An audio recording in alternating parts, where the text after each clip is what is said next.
Hey everyone, and welcome back to the Sleepless Dossier, the only place where history keeps you up at night. Today we're pulling the curtain back on the Fukushima Daiichi nuclear disaster. But this isn't the story you think you know.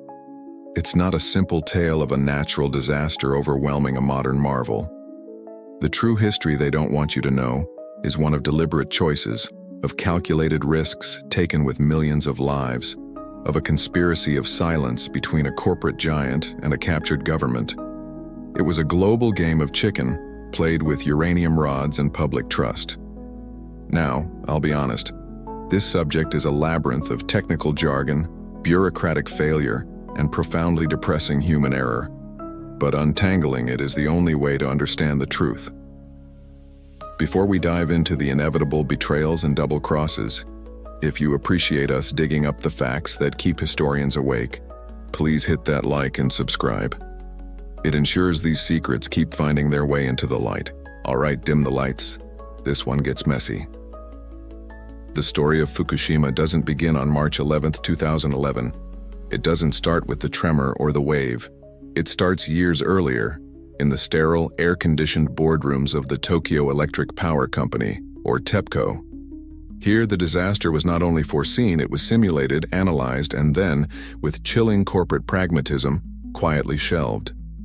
TEPCO was more than a utility company. It was a quasi-state, an untouchable behemoth that powered a nation and held its regulators in a state of permanent, comfortable submission. It was a complacent giant, convinced of its own invincibility, an attitude born from decades of successfully managing the most dangerous technology known to man. But beneath the polished veneer of safety drills and pristine control rooms, a rot had set in. It was a rot of institutional arrogance. In 2008, the giant stirred in its sleep. TEPCO's own internal safety division, using updated seismological data, ran a new simulation. The results were not just troubling, they were apocalyptic. The model showed that a large earthquake in the Japan Trench, a scenario that was not a matter of if but when, could generate a tsunami far greater than anything the Fukushima Daiichi plant was designed to withstand. The plant's seawall stood a meager 5.7 meters above sea level. The report landed on the desks of TEPCO executives with the force of a grenade. It was a clear, unambiguous warning that their flagship nuclear facility was a catastrophe waiting to happen. The solution was obvious, albeit expensive. Raise the seawall, move critical backup power sources to higher ground, and waterproof the basement levels that housed essential electrical switchgear. The cost would have run into the tens of millions of dollars, a rounding error on the balance sheet of a company with revenues in the tens of billions. But the cost wasn't just financial. Acknowledging the threat meant admitting that the plant, and by extension the entire Japanese nuclear industry, had been operating under a false premise of safety for decades. It meant inviting public scrutiny, alarming shareholders, and empowering the very regulators they had worked so hard to domesticate. And so, a decision was made. Not in a single dramatic meeting, but through a slow, creeping process of bureaucratic inertia and willful ignorance. The report was not acted upon. It was passed to a subsidiary for further study, a classic corporate maneuver for burying an inconvenient truth until it's forgotten. This is where the official narrative diverges from the documented reality. The public was told TEPCO was the victim of an unforeseeable event, but the paper trail unearthed years later by painstaking investigative journalism and a scathing parliamentary inquiry tells a different story. It tells the story of a deliberate gamble. Here we find our first glimpse into the mindset that doomed Fukushima. Imagine a document, not for public consumption, but an internal memorandum circulated among the highest echelons of power. Classified memo, Internal TEPCO Risk Assessment Summary, circa 2009. Subject: Review of Probabilistic Tsunami Hazard Analysis for Fukushima Daiichi. The civil engineering group's revised modeling indicates a low probability, high consequence inundation scenario. While the projected wave heights exceed current design basis parameters, the statistical recurrence interval for such an event is estimated at 1 in 1,000 years. Immediate capital-intensive countermeasures are not recommended at this stage. Proceeding with major retrofits based on this single simulation could be interpreted by NISA and the public as an admission of a long-standing systemic vulnerability, potentially triggering a costly, industry-wide reassessment of all coastal nuclear assets. The recommended course is to commission further geological surveys and modeling refinements to validate the data.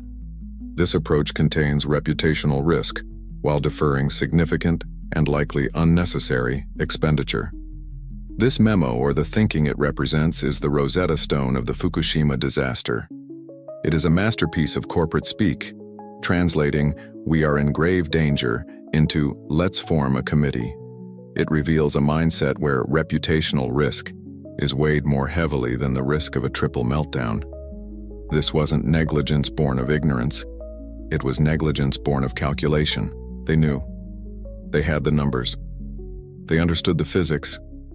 And they chose to roll the dice, betting millions of lives against their quarterly earnings report and the pristine image of Japan's nuclear industry. And so, we see the first and most critical betrayal. This quiet internal decision to favor profit and public relations over fundamental safety was the original sin. Every death, every evacuated family, every becquerel of cesium-137 that poisoned the soil and the sea can be traced back to this moment of profound corporate cynicism. It created a debt of risk that would be paid not by the executives in their Tokyo headquarters, but by the farmers, fishermen, and families of Fukushima Prefecture just a few years later. The wave was coming, and the men in charge had just signed the order to pretend it wasn't there. That decision to bury the tsunami report was not an isolated act of cowardice. To understand how a warning of that magnitude could be so casually dismissed, you have to zoom out from TEPCO and look at the entire ecosystem it inhabited.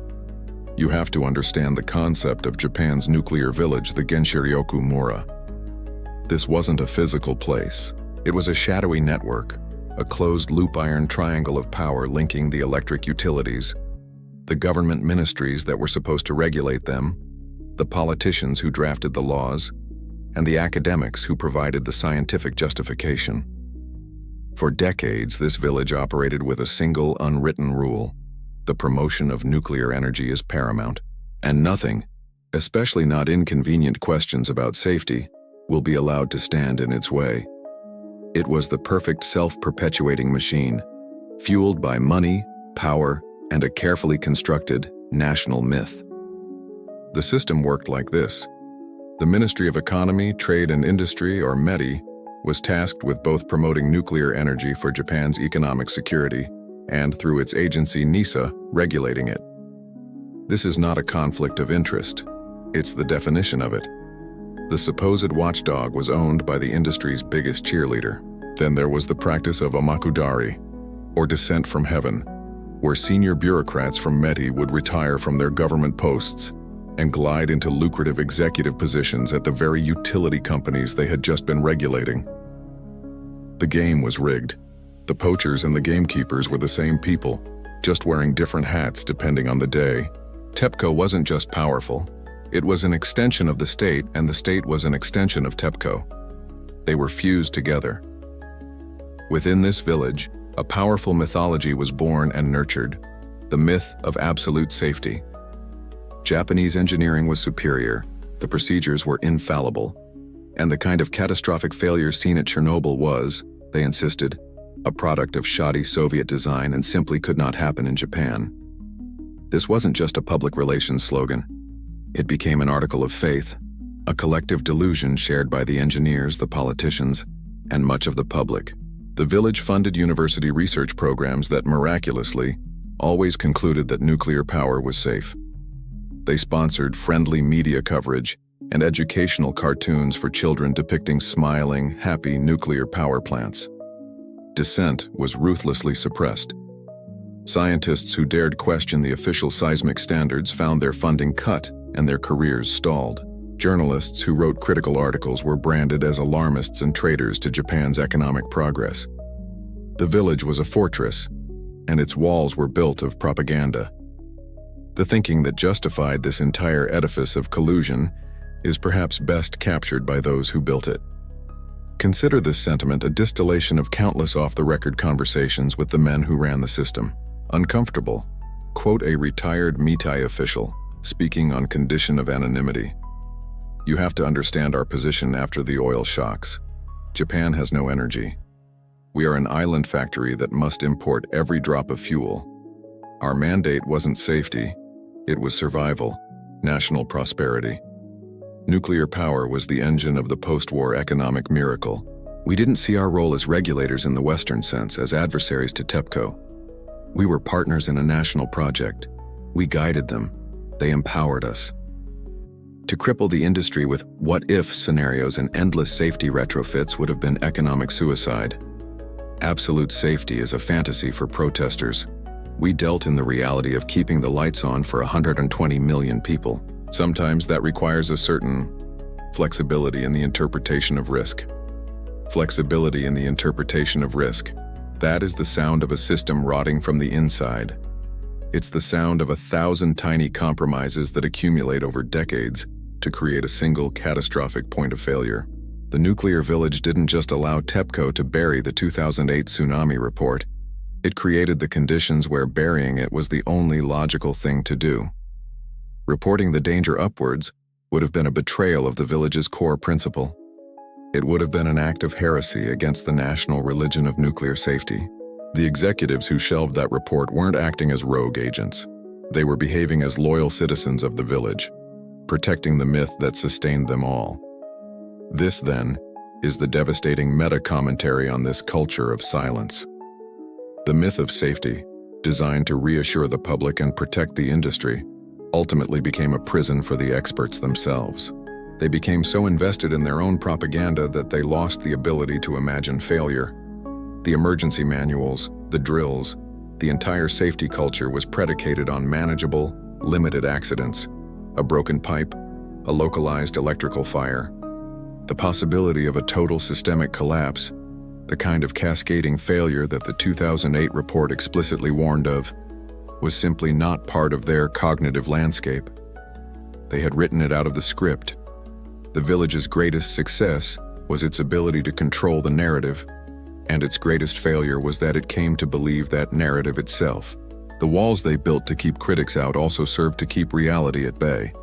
And as the tectonic plates off the coast of Japan continued their inexorable, grinding journey, that reality was preparing to breach the walls with unimaginable force. The giant was not just complacent, it was blind, deaf, and dreaming of its own perfection. The blindness of the nuclear village was not just a modern affliction. It was a willful rejection of a truth written into the very soil of Japan. Long before TEPCO poured its first yard of concrete, long before the first uranium fuel rod was loaded, the coastline of Fukushima Prefecture held a warning. It wasn't buried in a classified report. It was embedded in history, geology, and stone. It was a prophecy not from a mystic, but from the earth itself. The prophecy of the Jogan tsunami. In the year 869 AD, a massive earthquake, estimated now at a magnitude of 8.6 or higher, struck off the same coast. It triggered a tsunami of almost mythical proportions, a wave that historical chronicles like the Nihon Sandai Jitsuroku described as washing away 1,000 people and flooding the coastal plains for miles. For centuries, this was treated as a semi-legendary event, a dramatic tale from a distant past. But by the early 21st century, it was no longer a legend. It was a scientifically verified fact. Paleoseismologists, geological detectives who read history in layers of sediment, had uncovered the Jogan tsunami's physical footprint. By drilling core samples from the coastal plains around Sendai and Fukushima, they found a distinct continuous layer of sand, a calling card left by the ocean far inland. This sand layer told an unambiguous story. The 869 AD tsunami had inundated the land 3 to 4 kilometers from the shore, reaching a scale that dwarfed anything in the modern instrumental record. This was the 1,000-year event that risk models often dismiss as a statistical abstraction. But here was physical proof that such an event wasn't an abstraction at all. It was a recurring feature of the region's geological cycle. And the Fukushima Daiichi nuclear power plant, with its pathetically small 5.7-meter seawall, was built directly on the land that the Jogan tsunami had scoured clean over a millennium ago. This information was not hidden in some obscure academic journal. It was presented at conferences, It was debated by geologists. It was known. The government's own Tsunami Evaluation Subcommittee had discussed the Jogan findings. Yet, within the insulated world of the nuclear village, this ancient data was treated as an inconvenient ghost at the feast. It didn't fit the neat, clean probabilistic models that were based on the last 100 years of recorded data. A blink of an eye in geological time. The ancient warning was dismissed as too imprecise, too historical, too messy for the certainties of modern engineering. It was a problem of hubris, a belief that their concrete and steel had rendered the lessons of the past obsolete. This arrogance is even more striking when you consider the other warnings, the ones carved in stone. All along the Tohoku coast, for hundreds of years, survivors of past tsunamis have erected stone tablets, known as tsunami high, or tsunami stones. They are stark, simple monuments often placed on hillsides just above the reach of the deadly waves. Their inscriptions are haunting messages sent from the past to the future. One reads, "High dwellings are the peace and harmony of our descendants. Remember the calamity of the great tsunamis. Do not build any homes below this point." They are a direct, ancestral command, a data point paid for in blood. Yet the architects of Japan's nuclear future chose to build their most dangerous facilities on the low-lying coastal plains, right in the path of destruction their ancestors had explicitly warned them about. This dismissal of empirical, historical evidence in favor of flawed modern models is the height of technological arrogance. It's a mindset captured perfectly by the men who built these atomic fortresses by the sea. Uncomfortable. Quote, a fictionalized statement from a lead TEPCO plant designer circa 1960s. "We are engineers, not archaeologists. Our designs are based on the quantifiable seismic data of the modern era, on wave mechanics and statistical probability. We cannot and will not base the energy future of Japan on folklore and thousand-year-old poems. The safety of this plant is guaranteed by our calculations, by the strength of our steel, by the thickness of our concrete. These things are certain. A story about an ancient wave is not. We are building the future, and we cannot be held hostage by the superstitions of the past. Held hostage by the superstitions of the past." This is the sound of a culture severing its roots, convinced that its own cleverness has made it immune to the fundamental forces of the planet. They saw the tsunami stones not as vital data, but as quaint relics. They viewed the geological record of the Jogan event not as a dire warning, but as an academic curiosity. The nuclear village, in its self-imposed intellectual quarantine, had decided that history began with their own blueprints. They believed they could impose their will on nature through sheer force of engineering. And this is the ultimate, tragic irony.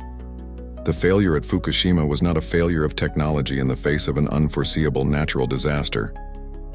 It was a failure of human wisdom in the face of a perfectly foreseeable one. The Jogan prophecy and the tsunami stones were the most reliable risk assessment imaginable, compiled over centuries. Ignoring them was an act of supreme confidence that bordered on the divine. TEPCO and the Japanese state didn't just build a nuclear plant on a coastline. They built it on top of a ghost, a geological specter that had been patiently waiting for 1,142 years to return. They had been given the answer to the test, written in stone and soil, and they chose to throw it away, convinced they could write a better one themselves. The concrete was poured, the reactors went critical, and the ancient invoice from the earth was left pending, waiting for the day of collection. 1446, Japan Standard Time, March 11, 2011. 9 kilometers beneath the floor of the Pacific Ocean, 130 kilometers off the coast of Sendai, the earth ruptures along a 500-kilometer front. The Tohoku earthquake, a magnitude 9.1 behemoth, unleashes energy equivalent to over 600 million Hiroshima bombs. It is the most powerful earthquake ever recorded to have hit Japan. At the Fukushima Daiichi nuclear power plant, the ground begins to heave violently. The seismic acceleration, the sheer force of the shaking, exceeds the plant's design basis, the maximum it was supposedly built to withstand. And yet, in the first seconds of the crisis, the system performs exactly as it should. In the control rooms for reactors 1, 2, and 3, the 3 units that were operational, Alarms scream and lights flash. The moment the P waves, the first tremors, are detected, the plant's emergency systems initiate a scram. Dozens of boron control rods, which absorb neutrons and halt the chain reaction, are slammed into the reactor cores in under 3 seconds. The nuclear fission process, the splitting of atoms, stops cold. For a brief, fleeting moment, it looks like a textbook emergency shutdown. The engineers in the control room, though shaken, are following their training. The next expected event occurs. The massive external power lines that feed the plant from the national grid buckle and fail, cutting off the primary source of electricity. This, too, is anticipated. The plant is designed to save itself. Deep within the turbine buildings, the emergency diesel generators, monstrous engines the size of locomotives, roar to life, their throaty rumble a reassuring sound of security. They begin powering the essential cooling pumps, the systems needed to circulate water through the intensely hot reactor cores. Even though fission has stopped, the radioactive decay of the fuel continues to generate immense thermal energy, known as decay heat. Without a constant flow of cooling water, a core can heat up, melt through its steel pressure vessel, and trigger a catastrophic release of radiation. For now, the generators are running, the pumps are working, and the reactors are stable. But the prophecy of Jogan was not about an earthquake. It was about the water that follows. And the fate of Fukushima Daiichi was not sealed by the shaking of the earth, but by a single, unforgivably stupid design decision made half a century earlier. It was a flaw not of complex nuclear physics, but of basic plumbing and real estate. The emergency diesel generators, the last line of defense against a meltdown, were located in the basements of the turbine buildings. These buildings were adjacent to the reactors, situated on the low-lying ground just behind the seawall. Alongside them, also in the basements, were the equally critical DC battery systems and electrical switchgear, the central nervous system that controlled the entire cooling apparatus. Everything the plant needed to survive a total loss of off-site power was clustered together in the same vulnerable subterranean location, barely a few meters above sea level. This wasn't just a design oversight. It was a known vulnerability, a calculated risk that pitted the fundamental principle of nuclear safety against the simple convenience of construction costs. The core philosophy of nuclear safety is defense in depth, the idea of creating multiple independent and redundant layers of protection. You don't put all your lifeboats in the same compartment of a sinking ship. Yet TEPCO had done precisely that. They had created a common mode failure scenario, where a single event could decapitate the entire safety system at once. This very risk had been flagged before. Uncomfortable quote. Fictionalized expert opinion from an internal review by an international safety consultant, circa 1978. The co-location of all emergency diesel generators and primary DC power distribution panels in the turbine building basements presents an unacceptable common point failure risk from external flooding events. Standard defense in depth protocol dictates that backup systems be physically and functionally separate to prevent a single incident from compromising multiple safety layers. While seismic resilience appears adequate, the plant's vulnerability to inundation is a critical deficiency. Relocating or waterproofing this essential equipment is strongly advised, irrespective of the additional construction costs. To leave it as is to wager the plant's entire safety posture on the integrity of the seawall. That wager was about to be lost. At 15:35, less than an hour after the earthquake, the tsunami arrives. It is not one wave, but a series of them, the first of which is a monster estimated at 14 to 15 meters high. It doesn't just breach the 5.7-meter seawall, it contemptuously overtops it, as if it weren't even there. A colossal wall of black water, filled with debris, cars, and buildings, crashes into the plant site. It smashes through the turbine buildings, flooding the basements in seconds. The diesel generators sputter, choke on the seawater, and die. The electrical switchboards short out with brilliant, final flashes of light. The humming of the pumps, the heartbeat of the plant ceases. In the main control room, the panels go dark. The screens go blank. The engineers are suddenly blind. The plant has just suffered a total station blackout. There is no off-site power. There is no on-site emergency power. The final backup batteries have a life of only a few hours, and they can only power a few critical gauges. not the massive pumps needed for cooling. This is the meta-commentary on design versus destiny. The meltdowns that would follow, the explosions, the radioactive plumes, the evacuation of 160,000 people, all of it became inevitable in this moment. It wasn't the earthquake or even the tsunami that doomed Fukushima. It was the blueprint. The disaster was pre-programmed into the very architecture of the plant decades before. The placement of those generators in the basement was not an accident. It was a choice. A choice to save a little money on concrete and cabling. A choice to prioritize convenience over resilience. A choice that turned a foreseeable natural disaster into a world-changing nuclear catastrophe. At 1446, the clock started ticking. At 1535, it ran out. In the central control room of Fukushima Daiichi Units 1 and 2, the world had ended. The violent shaking was over. The roar of the tsunami had subsided, but the silence that followed was far more terrifying. The sprawling instrument panels, once a galaxy of reassuring green lights, were now dark, dead monoliths. Emergency lighting cast long, dancing shadows, revealing the faces of engineers pale with a specific, professional kind of dread. They were nuclear operators, trained for every conceivable contingency except this one. They were flying blind. The data streams that were their eyes and ears, core temperature, water levels, pressure readings, had vanished. They knew the decay heat was building, a relentless thermal engine turning their reactor cores into furnaces. They knew that without power to the massive pumps of the Emergency Core Cooling System, or ECCS, they had lost the ability to fight that heat. And they knew what this meant. Meltdown was no longer a risk. It was a mathematical certainty. The only questions were how soon and how bad. This was the ground truth, the stark physical reality inside the plant at approximately 16 Yao JST. But this truth would not be allowed to escape the confines of the site. As the engineers on the front line began a desperate, almost hopeless battle against physics, the executives at TEPCO's headquarters in Tokyo began a very different kind of battle, a battle against information itself. The first instinct of the complacent giant, when faced with its own mortality, was not to scream for help. It was to lie. The lie was not a loud, declarative falsehood, but a quiet, insidious lie of omission, a carefully worded deception designed to conceal the terrifying totality of the failure.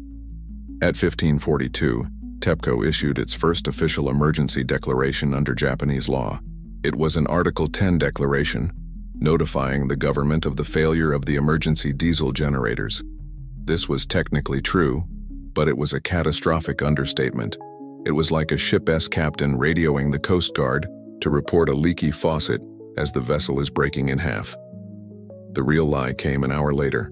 By 1636, the criteria had been met for a far more severe declaration under Article 15 of the Act on Special Measures Concerning Nuclear Emergency Preparedness.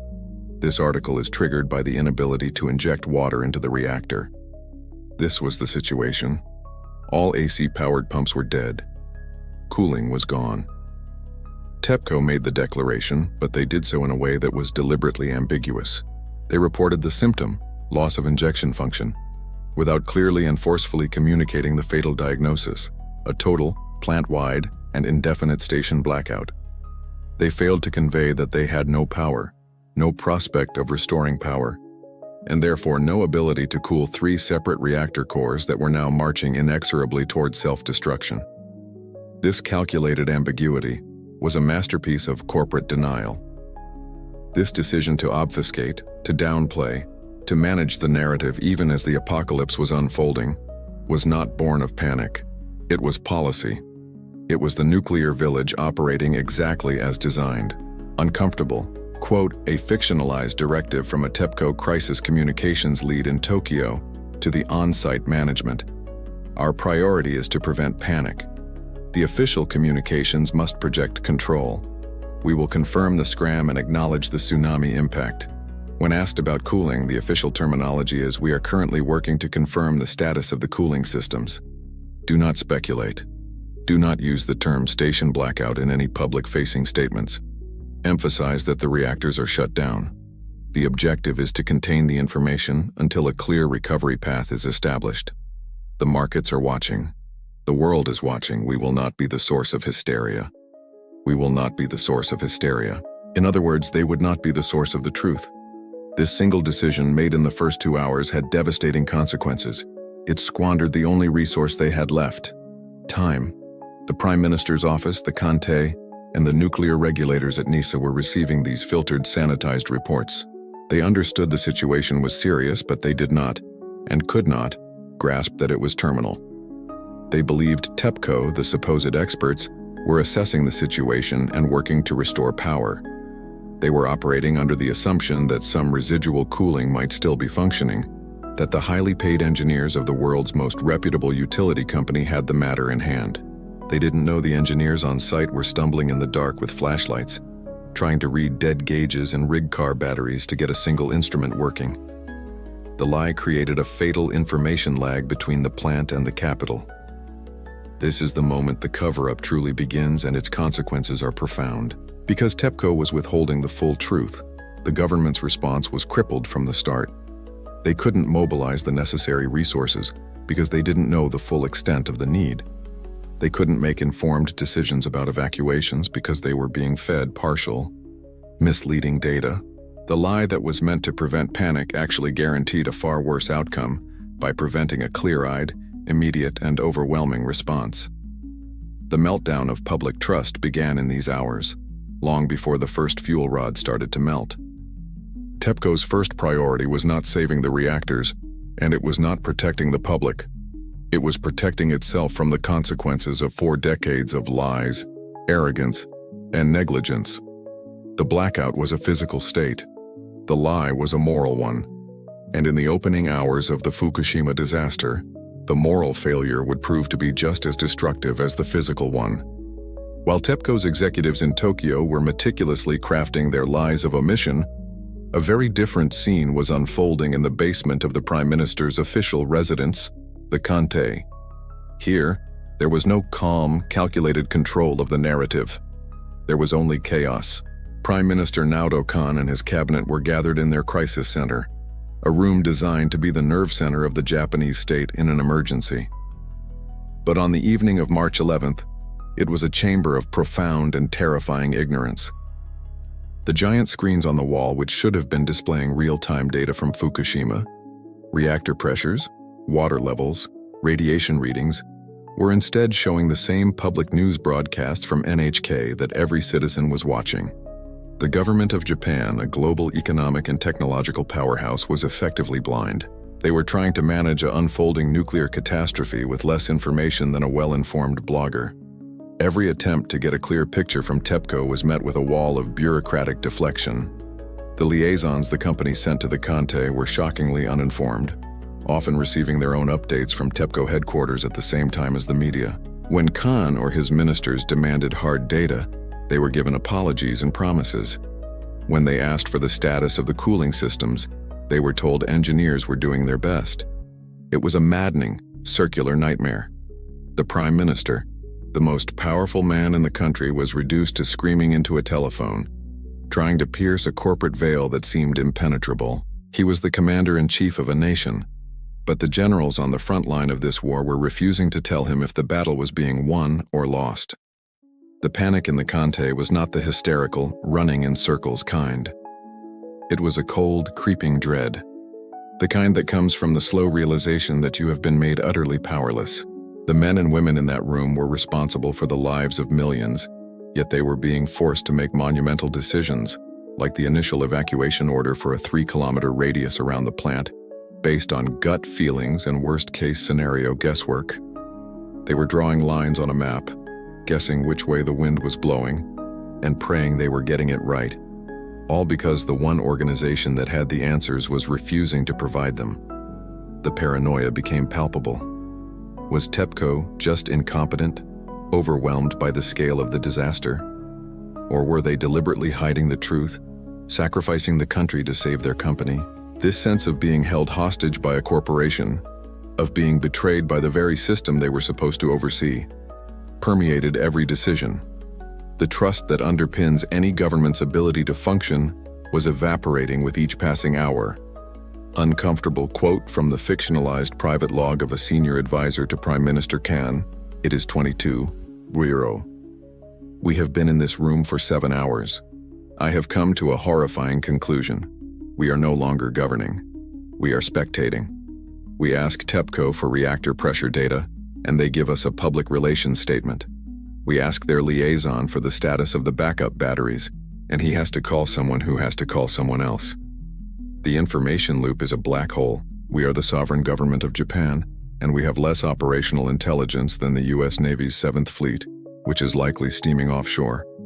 It feels less like we are managing a crisis and more like we are hostages to it. We cannot trust TEPCO's data.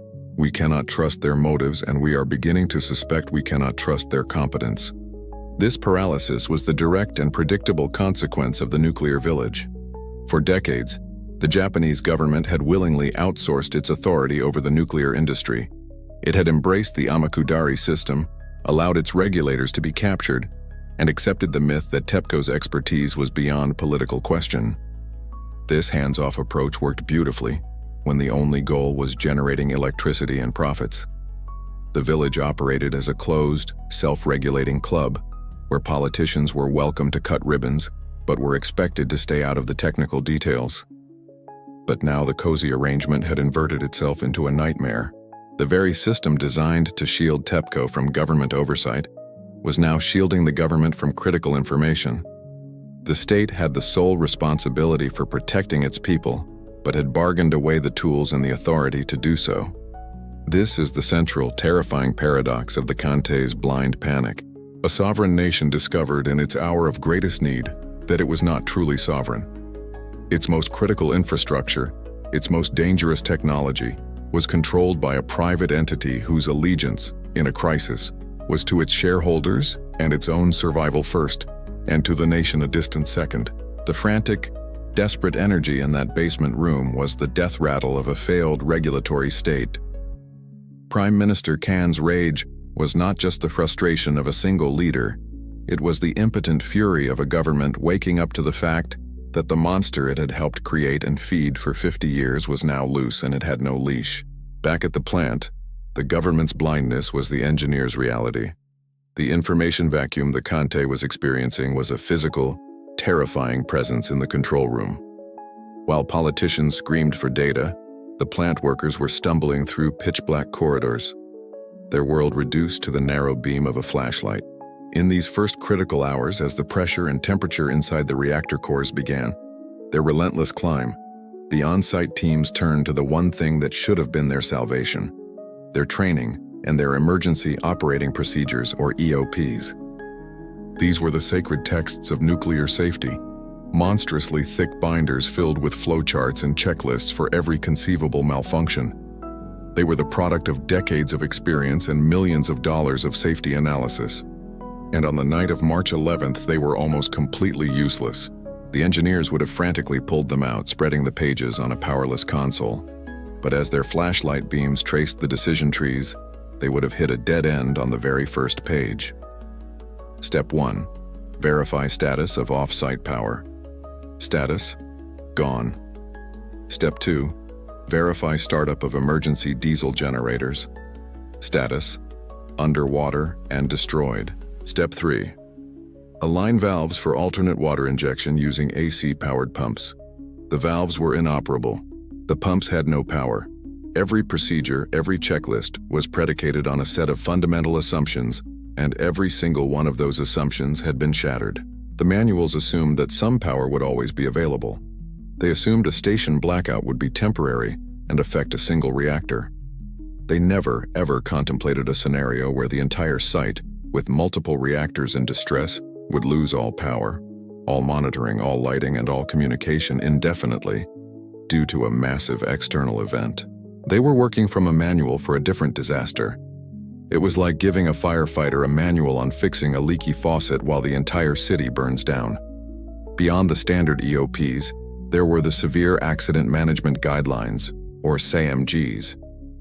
These were the last-ditch playbooks, the procedures for when the unthinkable had already happened and core damage was underway. But even these were fatally flawed. They were vague, theoretical documents that assumed operators would have reliable instrument readings to guide their actions. How can you follow a procedure to manage core temperature when all your thermometers are dead? How can you execute a plan to control reactor pressure when your pressure gauges are blank? The men on site were being asked to perform open-heart surgery in the dark on a patient whose vital signs they couldn't read, using a medical textbook that described a completely different illness. This wasn't an oversight. This gaping hole in their preparedness, this failure to plan for the worst-case scenario, was a known issue. It had been identified, documented, and then systematically ignored, another casualty of the nuclear village's institutional arrogance. Uncomfortable, quote, fictionalized excerpt from an internal NISA safety audit of TEPCO's procedures, circa 2007, the current EOP, and SAMG frameworks for Fukushima Daiichi do not sufficiently address a prolonged, multi-unit station blackout, SBO, scenario. The procedural branches for SBO all terminate with the assumption of AC power restoration within the lifespan of the DC batteries, approximately 8 hours. There is no procedural guidance for operators in the event that power is not restored. This represents a significant vulnerability. A comprehensive re-evaluation for externally induced, site-wide SBOs is recommended to develop contingency procedures that are not dependent on AC power or conventional instrumentation. That recommendation, of course, went nowhere. To write a procedure for a complete unrecoverable catastrophe would have been to admit that such a thing was possible, and that was heresy. The result was that the highly trained, dedicated engineers at Fukushima Daiichi were effectively abandoned by the system they served. They were forced to improvise, to fall back on raw courage and desperate innovation. We hear stories of them scavenging for car batteries, risking high radiation doses to manually crank open valves that were designed to be turned by powerful electric motors. They were trying to reinvent nuclear safety protocols on the fly, in hellish conditions, because the official protocols had led them to a cliff and simply stopped. This is the devastating human consequence of a failure of imagination. The useless manuals in that control room were the physical embodiment of TEPCO's corporate delusion. They were proof that the company and its regulators had never seriously, honestly contemplated the possibility of a true worst-case scenario. They had planned only for the accidents they thought they could handle, a classic case of looking for your keys only where the light is good. The blank pages in their playbook corresponded precisely to the blind spots in their hubris. The engineers on March 11th were not let down by their own training or courage. They were betrayed, years in advance, by a corporate and regulatory culture that had decided the unthinkable was not worth thinking about, let alone planning for. They were left to fight a monster that their bosses had promised them didn't exist. In the flickering, battery-powered light of the Fukushima Daiichi control room, a new and terrible kind of clarity was emerging. With the manuals useless and the power gone, the engineers were stripped down to the first principles of their profession. The cores were getting hotter. If they could not be cooled, they would melt. If they melted, they would release catastrophic amounts of radiation. The solution, therefore, had to be water. Any water, from anywhere. With the freshwater storage tanks inaccessible or their pumps inoperable, there was only one source of coolant left, an infinite, inexhaustible supply just a few hundred meters away. The Pacific Ocean. The idea was simple, brutal, and desperate. They could use the site's fire engines, which had their own diesel pumps, to suck water directly from the sea and inject it into the dying reactors. It was a last ditch, a Hail Mary pass against nuclear oblivion. To the engineers on site, men like the now famous plant manager Masao Yoshida, this was quickly becoming the only logical path forward. But to the executives at TEPCO headquarters in Tokyo, the idea of pumping corrosive seawater into their multi-billion-dollar assets was not just a last resort. It was an act of corporate suicide. Injecting salt water into the zirconium alloy fuel cladding and the precision-milled stainless steel components of a reactor core is an irreversible act of destruction. The salt would crystallize, the metal would corrode, and the entire complex machine would be rendered into a worthless radioactive ruin. It was the ultimate poison pill. Using seawater meant giving up all hope of ever saving the reactors. It meant accepting a write-down of billions of dollars and admitting to the world that their prized nuclear assets were lost forever. And so, As the temperature in Reactor 1's core climbed past the melting point of its fuel cladding, a fatal hesitation began. The battle on the ground was against physics, but a new battle was now being waged over the telephone lines between the plant and the capital. It was a battle of engineering necessity versus financial preservation. Yoshida and his team knew they were running out of time. They began making preparations, laying out fire hoses and positioning the trucks. But when they officially requested permission from TEPCO headquarters to commence seawater injection, they were not met with a swift, decisive yes. They were met with questions, with stalling, with a demand to double and triple check the availability of any other source of fresh water, no matter how small or inadequate. The executives in Tokyo, insulated from the physical reality of the situation, saw the problem through the lens of a balance sheet. The conversations that took place over those agonizing hours reveal a corporate mindset pathologically incapable of prioritizing human safety over financial loss, even in the face of an unprecedented catastrophe. Uncomfortable.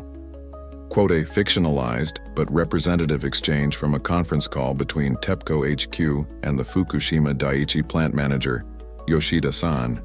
We understand the urgency, but the implications of using seawater are permanent and severe. This is not a decision to be taken lightly. We are talking about the complete financial loss of these units. Before we authorize this step, you must confirm that every alternative has been exhausted. What is the status of the fire protection system's freshwater tank? Can we tanker in water from elsewhere? The use of seawater is the absolute final option, and we are not convinced we are there yet. You must not proceed without direct authorization from this office. The consequences of a premature decision are too great. The consequences of a premature decision are too great. This single phrase is a monument to corporate delusion. From Tokyo, the greatest consequence was financial. From the plant, the greatest consequence was a full-scale, uncontrolled meltdown that could poison northern Japan for centuries. This disconnect was the direct result of the nuclear village's culture. TEPCO was a company first and a public utility second. For decades, profit had been the prime directive. That instinct, honed over half a century, could not simply be switched off in a crisis. The executives were acting according to their programming: protect the asset.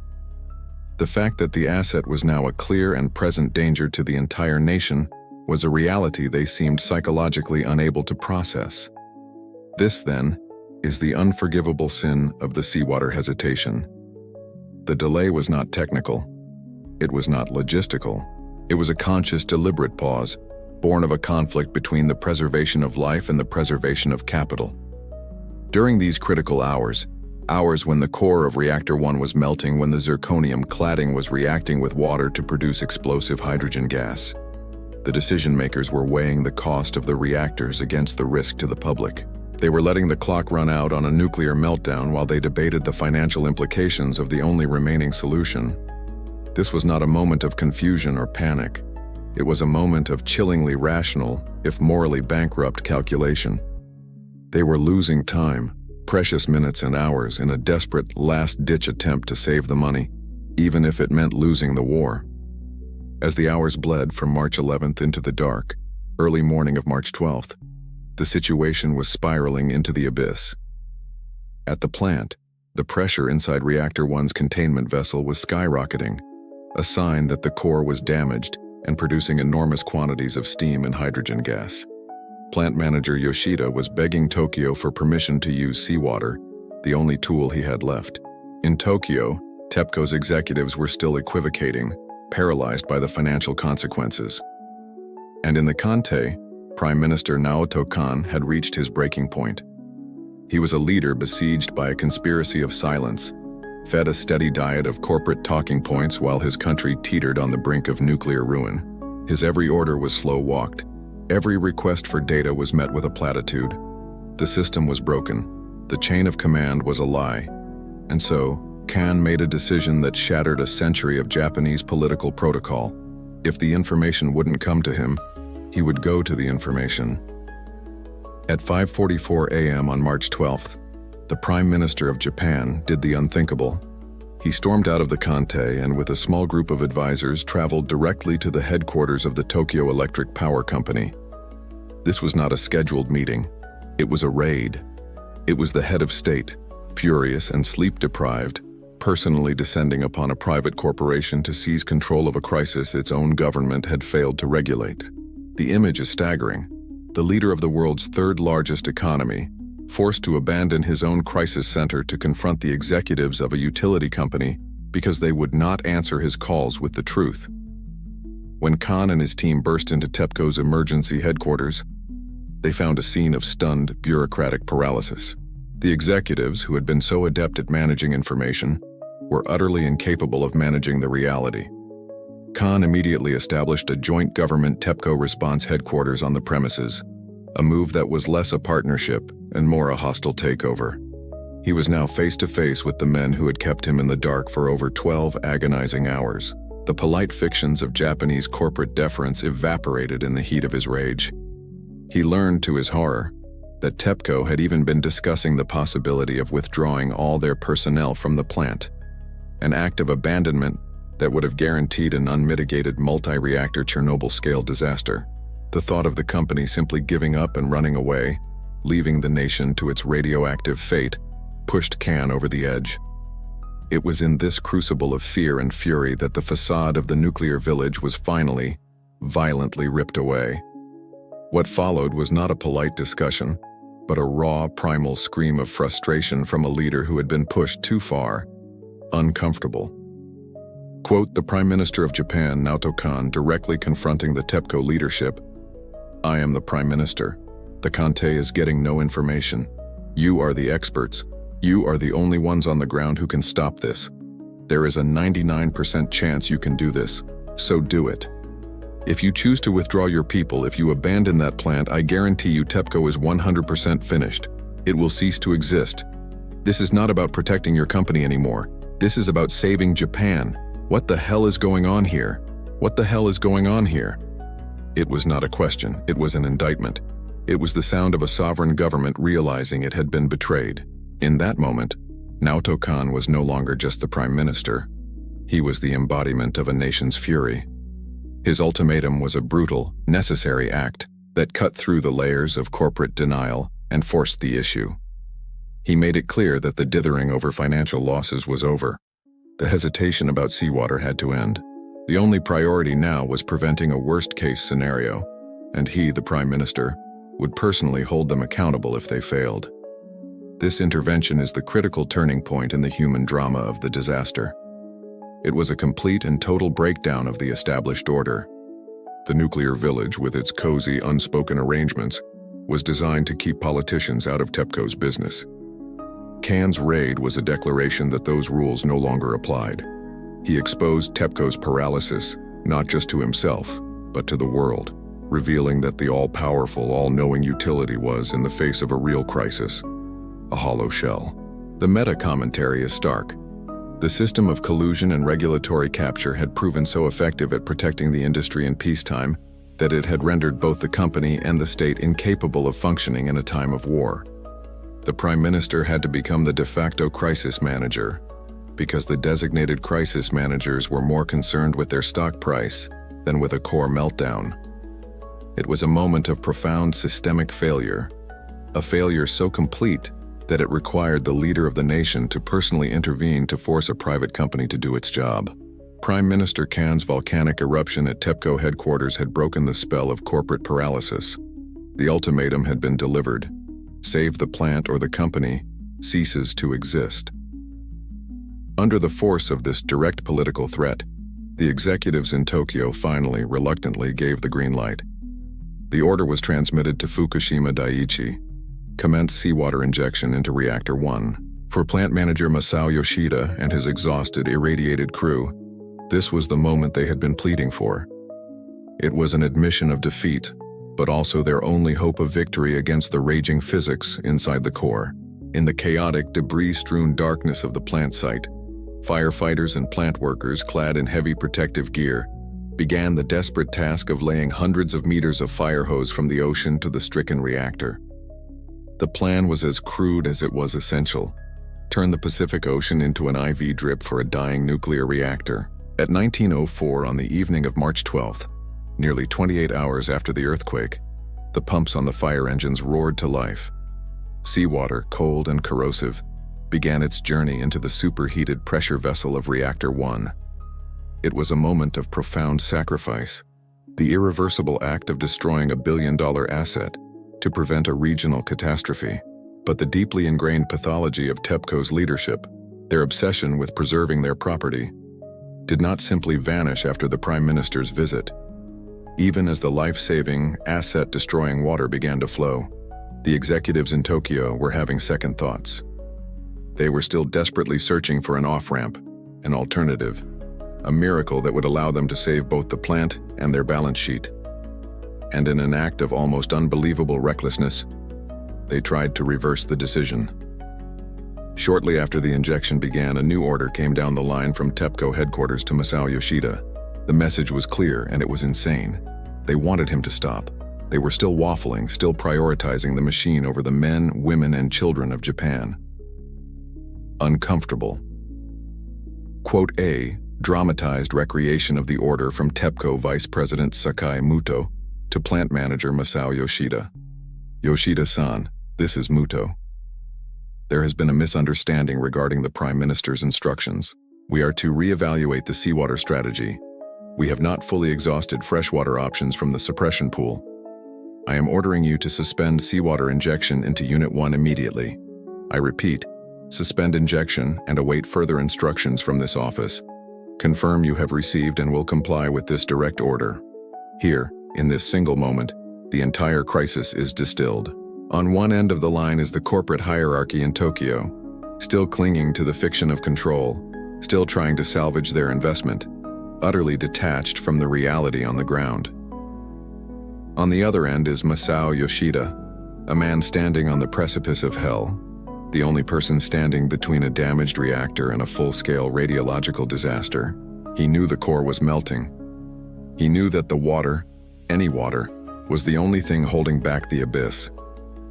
To stop now, even for a moment, would be to surrender. And so, in the defining act of the Fukushima crisis, Masao Yoshida, a career TEPCO man, a loyal servant of the nuclear village, made a choice. He chose to commit career suicide. He chose to disobey.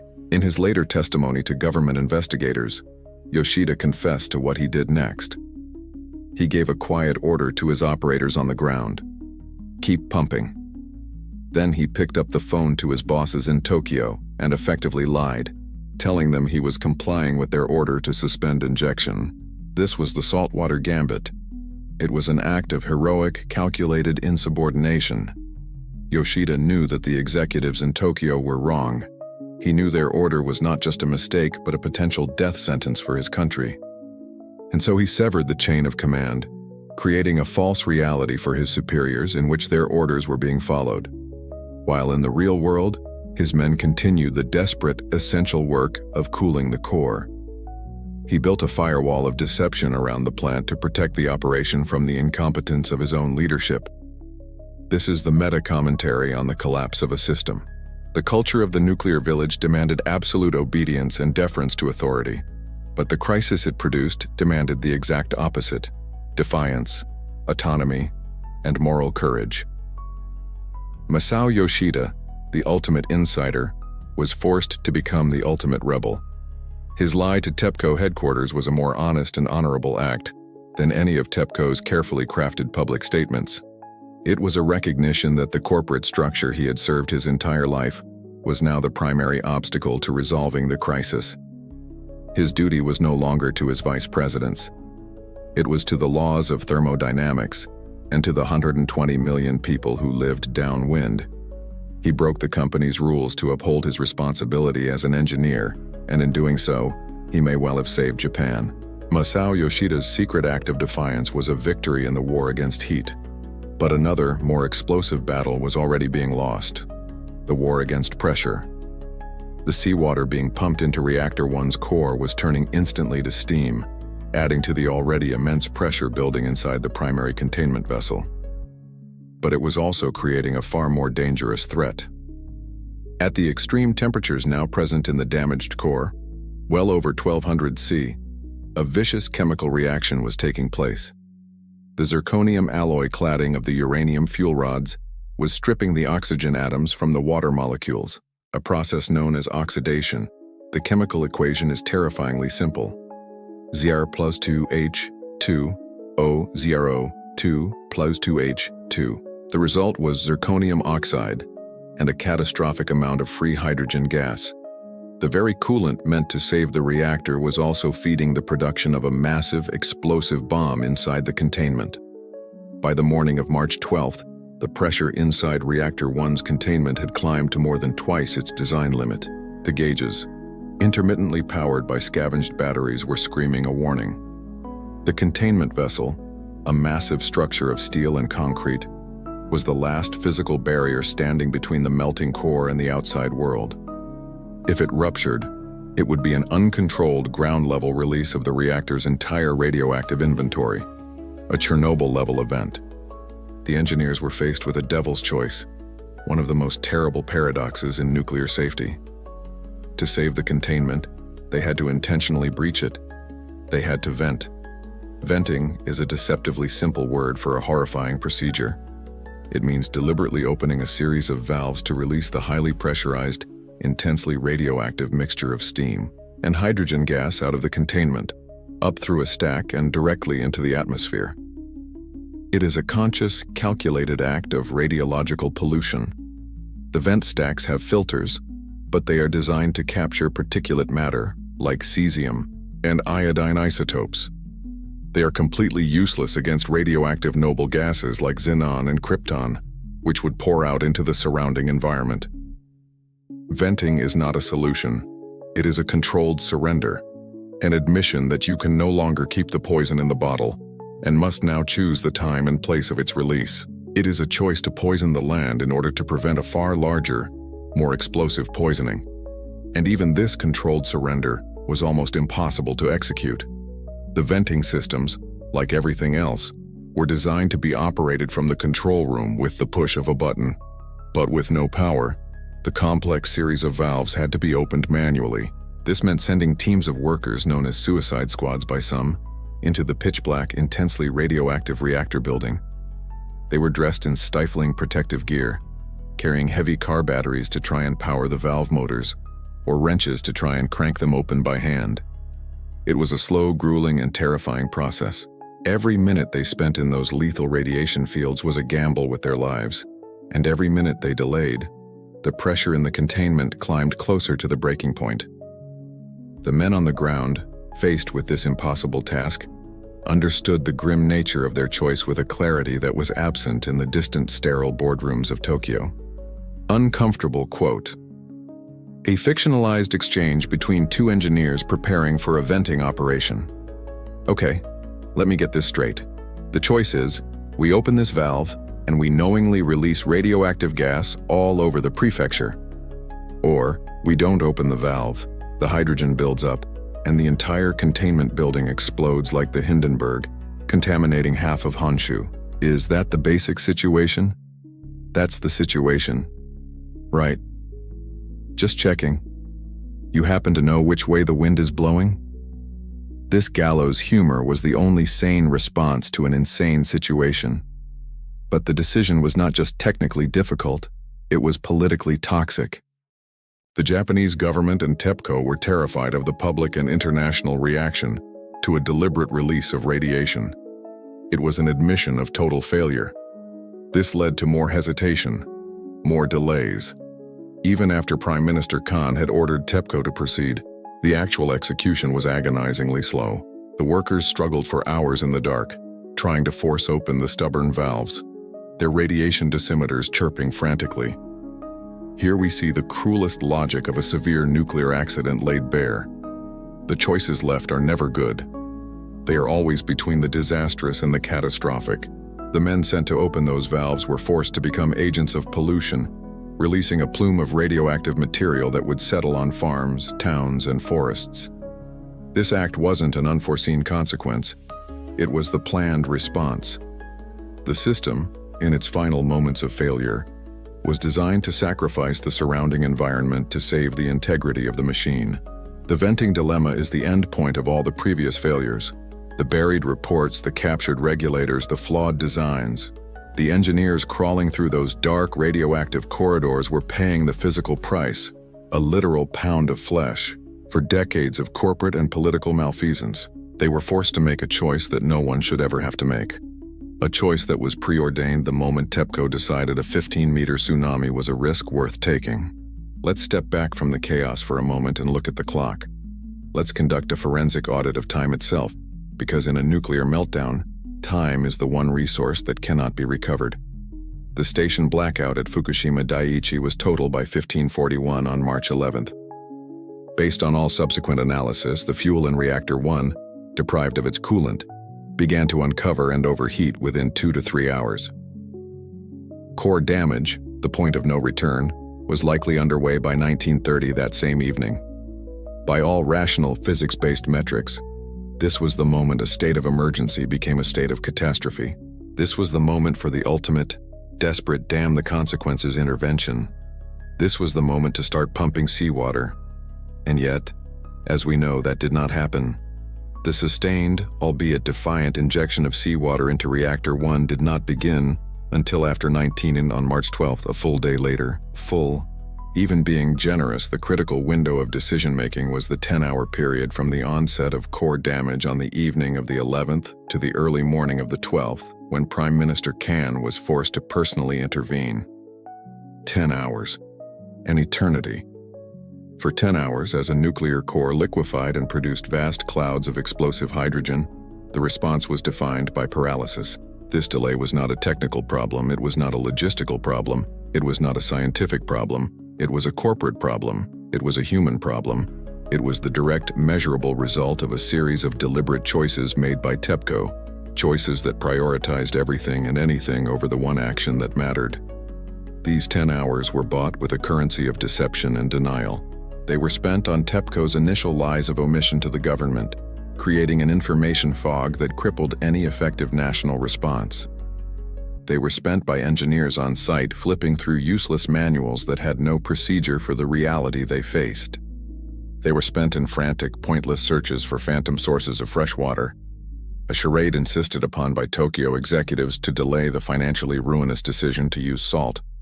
And most damningly, they were spent in circular, agonizing debates where the certain destruction of a financial asset was weighed against the potential destruction of a nation.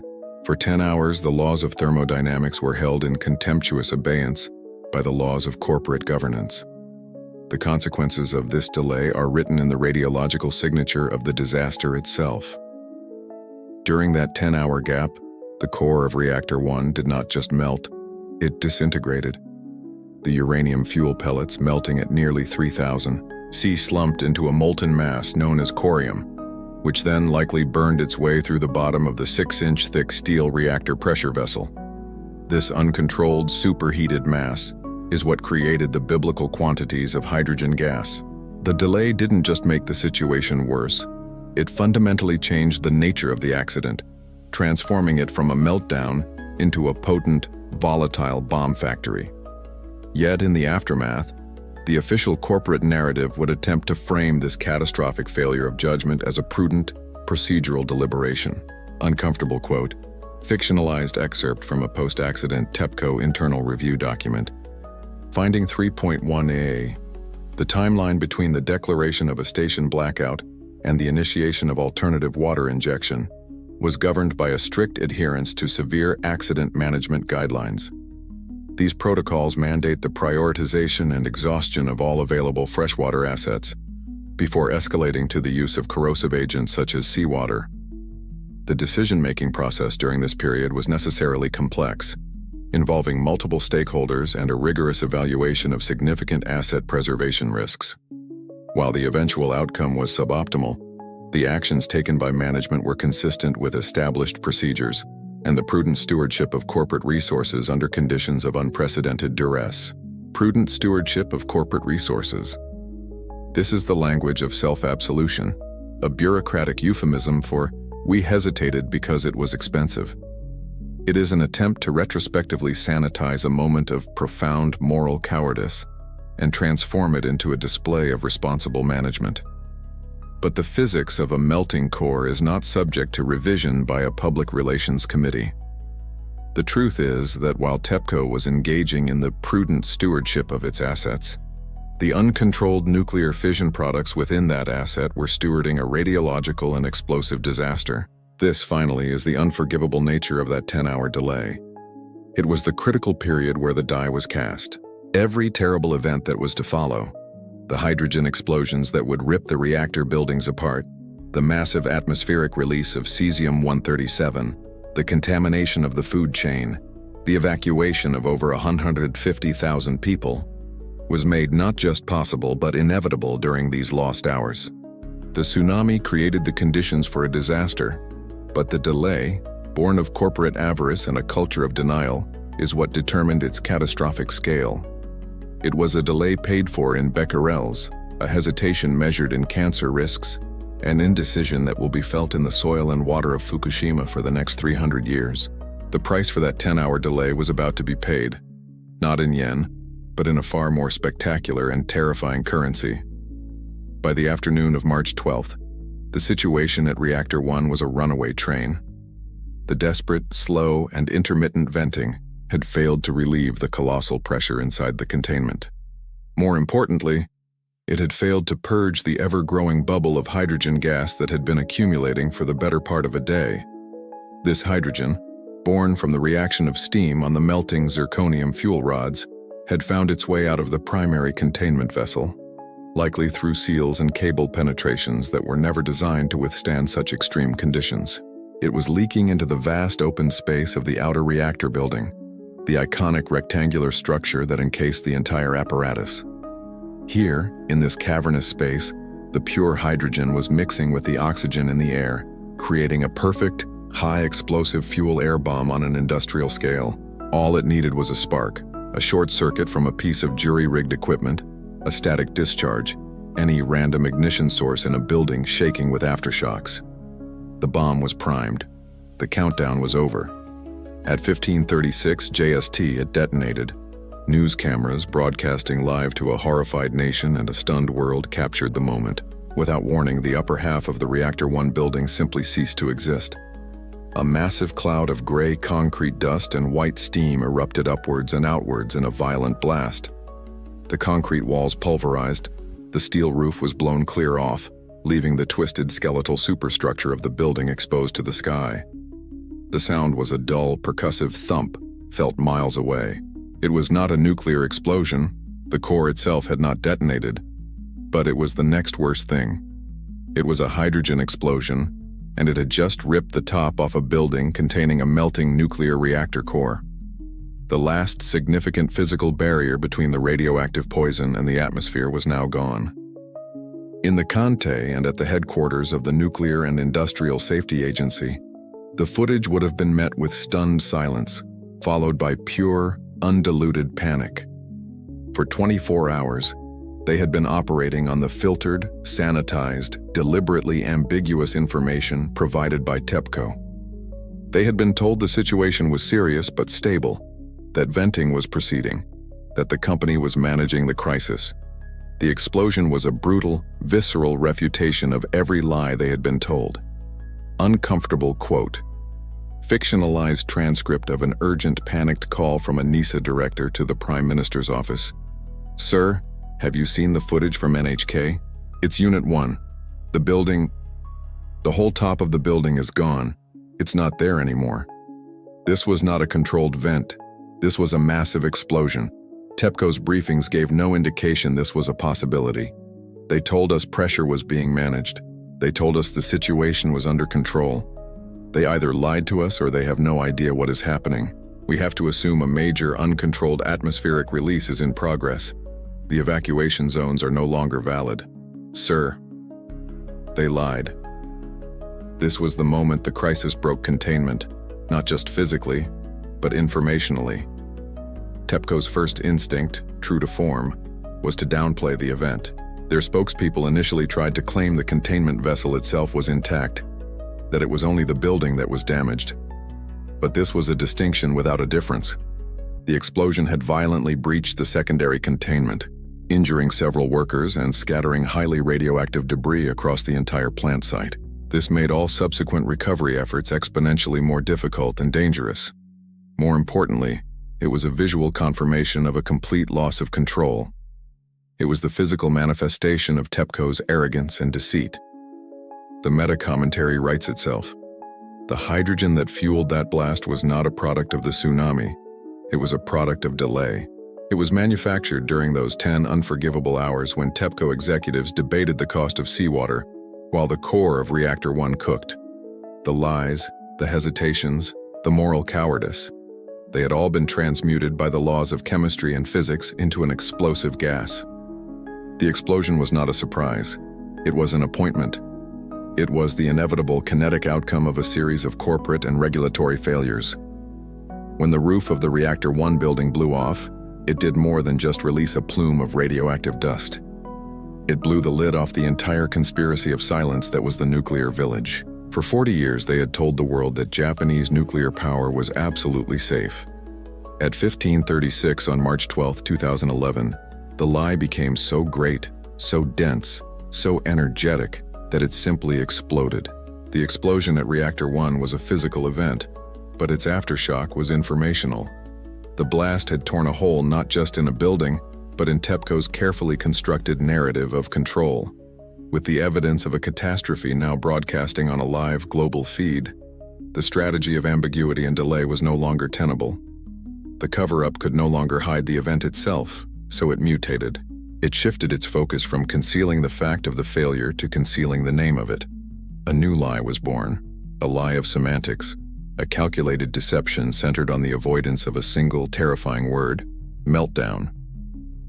In the hours, days, and weeks that followed the explosion, a bizarre linguistic dance began. Officials from TEPCO and the Japanese government, facing a barrage of questions from the world's media, entered into a state of collective denial. They would admit to problems, to difficulties, even to fuel raw damage. But they would not, under any circumstances, say the word meltdown. To any nuclear physicist or engineer, the evidence was already overwhelming.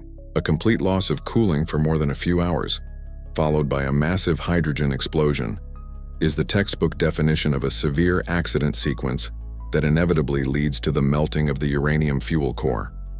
The men in the Conte and the executives at TEPCO knew this. They had the admittedly limited data. They understood the physics. They knew the core of Reactor 1, and likely 2 and 3 as well, were in a state of partial or full meltdown. To pretend otherwise was not an act of scientific caution. It was a deliberate, calculated, and coordinated lie, designed to manage public perception and contain panic even at the cost of the truth. The policy was ruthlessly efficient. The Japanese word for meltdown, roshin-yoyu, vanished from the official lexicon.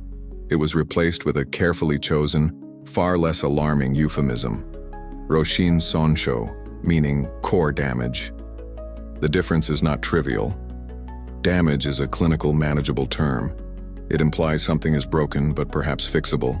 It suggests a contained, limited problem. Meltdown, on the other hand, is a word freighted with the full horror of the atomic age. It evokes Chernobyl, the China syndrome, an unstoppable, earth-scorching monster. It means a total and irreversible loss of control. It means the nightmare has come true. This distinction was at the heart of the government and TEPCO's new information strategy. Uncomfortable, quote, fictionalized all-agency directive from the Chief Cabinet Secretary's office, March 13, 2011. Subject: standardized terminology for public communications regarding Fukushima Daiichi. Effective immediately, all official statements, press briefings, and public documents will adhere to the following linguistic protocol. The term meltdown, roshin-yoyu, is not to be used. Its deployment is considered premature and unnecessarily inflammatory. The officially sanctioned description for the current reactor status is significant fuel core damage, roshin sonsho.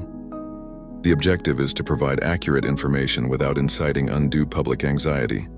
We must maintain control of the narrative. All agency spokespersons are to be briefed on this protocol. There will be no exceptions.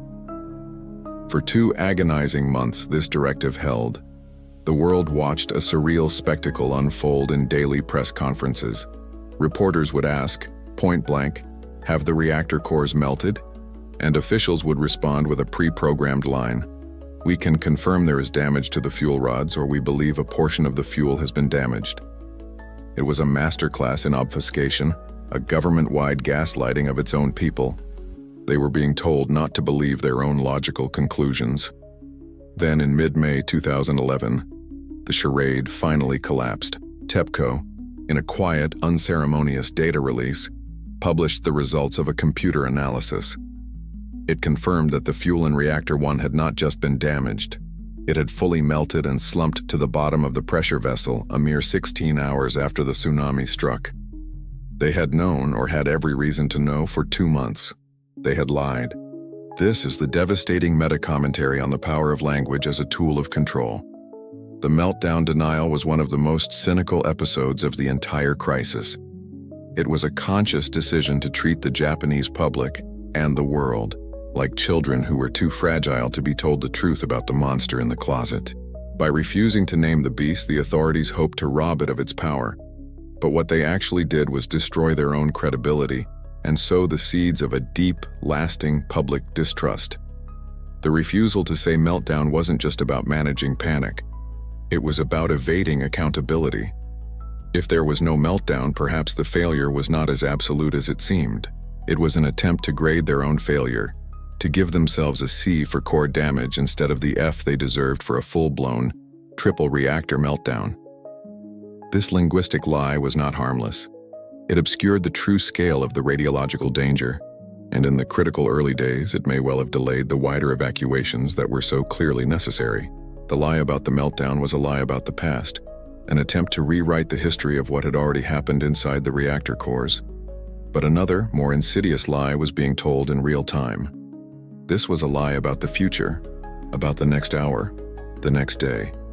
It was a lie about where the poison was going. Even as TEPCO and the government were engaging in semantic gymnastics over the word meltdown, they were in possession of a terrifyingly accurate prophecy, a series of maps that showed the precise path of the invisible radioactive plume being spewed from the stricken plant. And they chose to bury it. They had a system, ironically built with taxpayer money in the wake of the Chernobyl disaster, for this exact scenario. It was called SPEEDY, the System for Prediction of Environmental Emergency Dose Information. SPEEDY was a sophisticated computer modeling program that took data on radiation release rates, combined it with real-time meteorological data, wind speed, wind direction, rainfall, and produced detailed maps predicting where the radioactive fallout would land and in what concentration. It was designed to be the ultimate early warning system, a tool to guide evacuations and save lives. In the days following March 11th, SPEEDY worked perfectly. The system's computers churned through the data, and they produced a series of horrifying but vital maps. These maps showed that the radioactive plume was not spreading out from the plant in a neat, symmetrical circle, as the government's simplistic evacuation zones implied. Instead, driven by the prevailing winds, the plume was being carried on a long, looping journey to the northwest.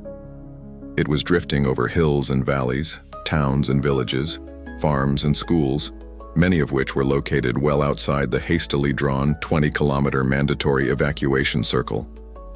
The SPEEDY maps were a clear, unambiguous warning that the official evacuation zone was a fiction, a bureaucratic convenience that bore no resemblance to the actual radiological reality. And the Prime Minister's office, the Conte, had these maps. They could see the damning, color-coded predictions. They knew where the highest concentrations of cesium and iodine were going to fall. They had the power to warn the people in the plume's path, to tell them to shelter in place, to tell them to get out. And they made a conscious, deliberate, and cold-blooded decision to do nothing. The SPEEDY data was classified. It was not released to the public. It was not even released to the mayors and local officials of the towns that were about to be contaminated. The reason was as simple as it was cynical. They were afraid of the truth. This was not a decision born of incompetence or confusion. It was a calculated policy choice, a grim utilitarian trade-off made in the pressurized environment of the Conte's crisis center. Uncomfortable quote, fictionalized rationale from a senior government crisis manager, explaining the SPEEDY data suppression. The release of these predictive maps is not an option. It would trigger a mass, uncontrolled panic. We are talking about hundreds of thousands of people attempting to self-evacuate based on a complex probabilistic model they won't understand. It would create chaos. The roads would become clogged, preventing access for emergency services. The logistical paralysis would be total. More people could die in the panic than from the potential exposure. Our primary responsibility right now is to maintain social order. The 20-kilometer zone is the perimeter we can manage. The information from Speedy stays within these walls. We will deal with the consequences of the fallout later. We must deal with the consequences of mass hysteria now. We will deal with the consequences of the fallout later. This is the voice of a government that has come to view its own citizens not as people to be protected, but as a problem to be managed. It is the ultimate expression of a deeply paternalistic and ultimately contemptuous view of the public. They made a choice to withhold life-saving information because they did not trust their own people to act rationally. They denied citizens their fundamental right to know the risks they were facing, and in doing so, they denied them the ability to take action to protect themselves and their families. This decision had a direct, measurable, and tragic human cost. While the government in Tokyo was preventing panic by hiding the truth, mothers and fathers in the towns northwest of the plant were letting their children play outside, breathing in the radioactive particles that the government knew were falling from the sky. The suppression of the Speedy data is one of the most profound betrayals of the entire Fukushima crisis. The technology that was designed to empower and protect the public was instead used by the state to blind them. It was a failure not of science, but of leadership, a failure of courage, a failure of trust. The government's attempt to control the population, as fear led them to knowingly sacrifice the health of an unlucky few for the perceived stability of the many. They drew a simple circle on a map, and in doing so, they condemned those who happened to live on the wrong side of it, in the path of the wind. The government's decision to bury the Speedy data was not a theoretical act. It was not an abstract policy choice made in a vacuum. It had a name, a location, and a human face. It was called Iitate. Before March 11, 2011, Iitate was a picturesque village of about 6,000 people, nestled in the hills of the Abukuma Highlands, 40 kilometers northwest of the Fukushima Daiichi plant. It was renowned for its natural beauty, a place of rolling green hills and pristine farmland. So idyllic it was officially designated as one of the most beautiful villages in Japan. It was not a nuclear town. It was a farming community, far enough from the coast that its residents felt insulated from the dangers of the plant.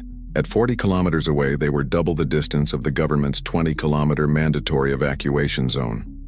According to the simple, concentric circles being shown on television, they were safe, and so they trusted their government. They stayed put. In the days and weeks following the explosions at the plant, life in Iitate continued with a veneer of normalcy, haunted by a distant, invisible threat. Schools remained open. Farmers continued to tend their fields. People followed the official advice, which was to remain calm and carry on. They were, after all, in the safe zone. But while the residents of Iitate were going about their lives, the secret maps in the Kantei were telling a different story. The Speedy system's predictions, which the government was hiding, showed a dark, angry plume of radioactive fallout being carried by the wind directly over the Abukuma Highlands.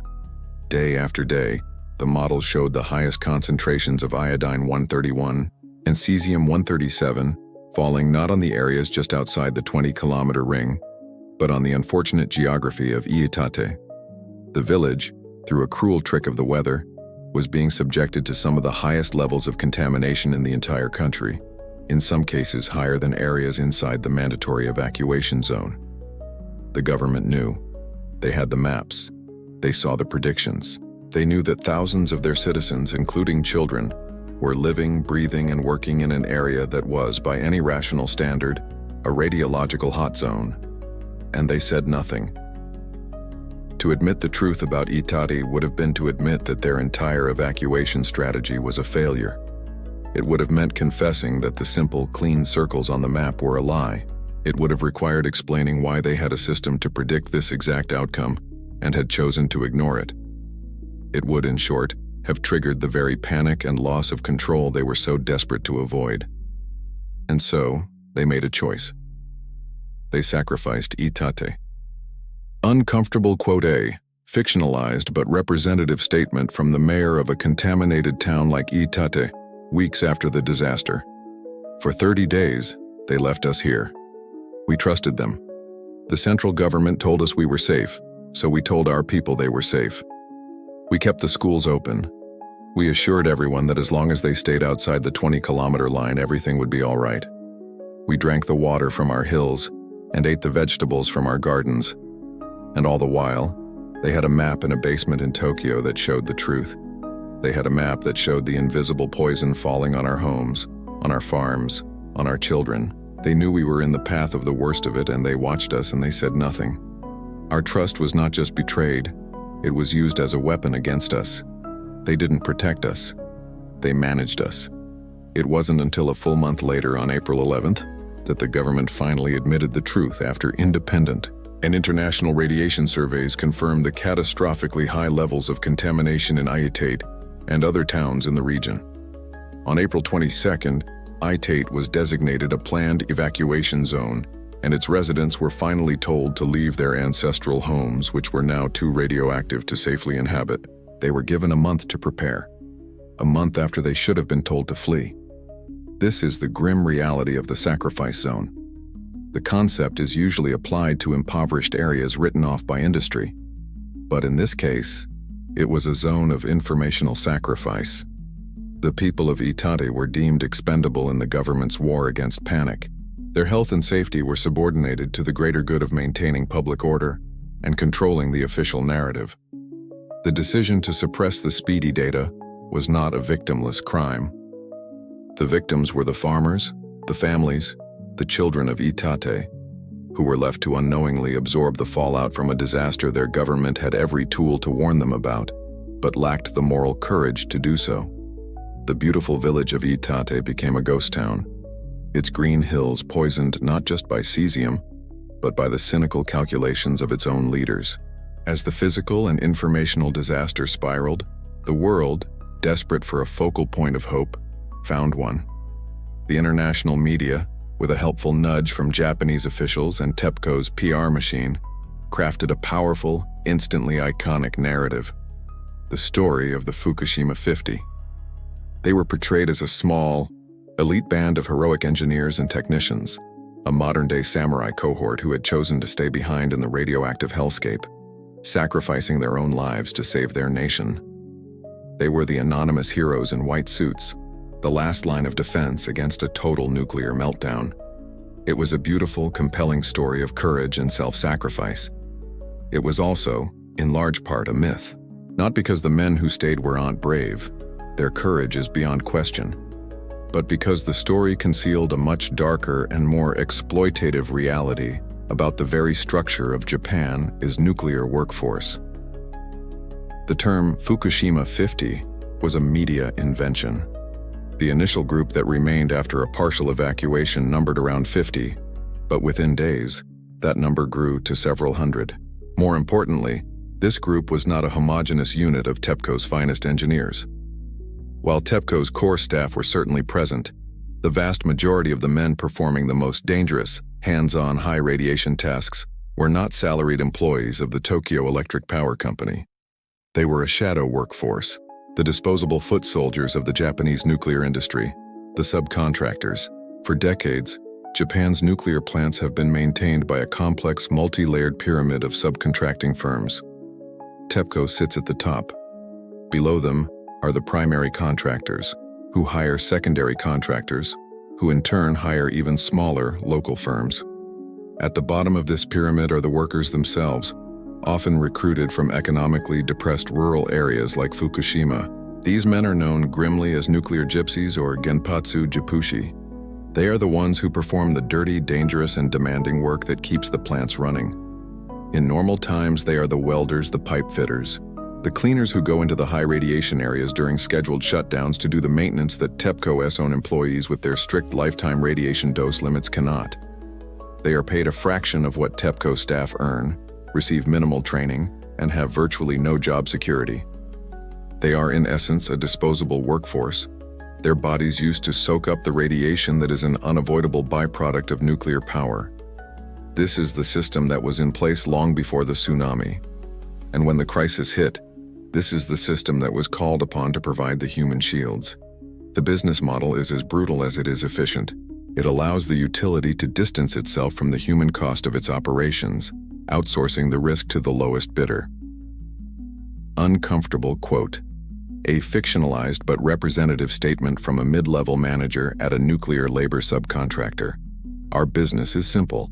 TEPCO gives us a job and a maximum permissible dose for the team. We find the men. We recruit from the villages around the plant, unemployed fishermen, farmers with debts. We give them a day of safety training, a helmet, and a dosimeter that beeps. They go in, they do the work, they absorb the radiation. When their dosimeter hits the limit, they're out. We get our money, TEPCO gets a clean reactor, and the worker gets a paycheck. Someone has to do it. It's the cost of keeping the lights on in Tokyo. We are not heroes. We are just the brokers of that cost. The brokers of that cost. This is the hidden truth behind the Fukushima 50 myth. The celebrated heroes were, in many cases, the industry's most exploited victims. They were men with few other economic options, pushed into a radioactive inferno with little more than a flimsy protective suit and a dosimeter. The story of heroism served a crucial public relations purpose. It created a simple, palatable narrative that celebrated Japanese courage while conveniently obscuring the deeply uncomfortable class-based system of risk.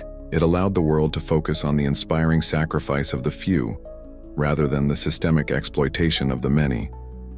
The real story of the men at Fukushima is not just one of heroism. It's a story about the class structure of a nuclear society. It reveals a system where the benefits of nuclear power, cheap, reliable electricity, flow to the urban centers and corporate hubs, while the ultimate risks, the radiation exposure, the contamination, the sacrifice, are borne by the poor, the rural, and the politically powerless. The men who ran into those reactor buildings were undeniably heroes, but they were heroes of a kind that a just and equitable society should never have to create. Their bravery was made necessary by a system that had long since decided their lives and their health were an acceptable and tradable commodity. The myth celebrated their sacrifice. The truth exposes the system that demanded it.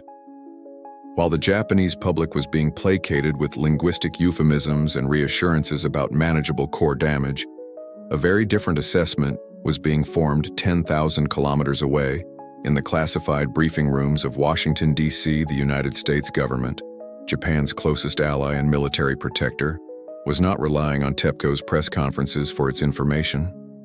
It had its own vast intelligence apparatus, spy satellites, signals intelligence, and most importantly, a legion of nuclear experts at the Nuclear Regulatory Commission, NRC, and the Department of Energy.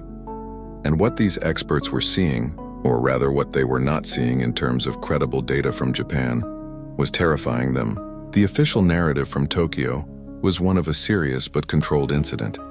The private American analysis was of a catastrophe spiraling into a potential apocalypse.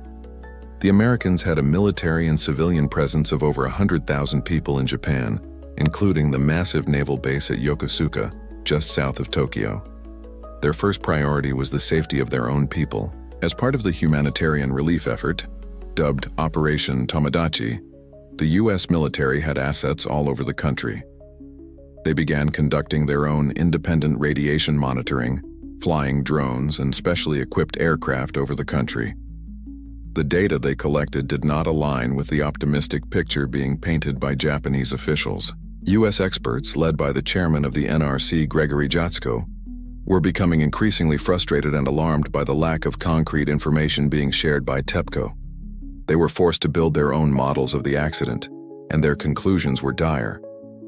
They were particularly concerned about the spent fuel pool at Reactor 4, which was located outside the primary containment, had lost its water, and contained a colossal inventory of radioactive material. A fire in that pool, they calculated, could lead to a radiological release that would dwarf Chernobyl. This growing disconnect between the public Japanese position and the private American assessment led to a dramatic and telling split. On March 16th, the U.S. government took a step that was both a prudent safety measure and a stunning diplomatic rebuke. It issued its own travel advisory, recommending that all American citizens evacuate a far larger area around the plant, a radius of 80 kilometers, or 50 miles.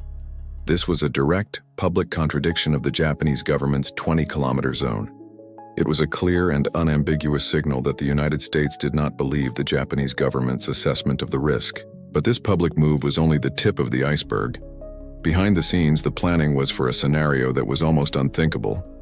The internal American position was driven by a deep and corrosive distrust of the information they were receiving, a fear that the real situation was being concealed behind a wall of political and corporate denial.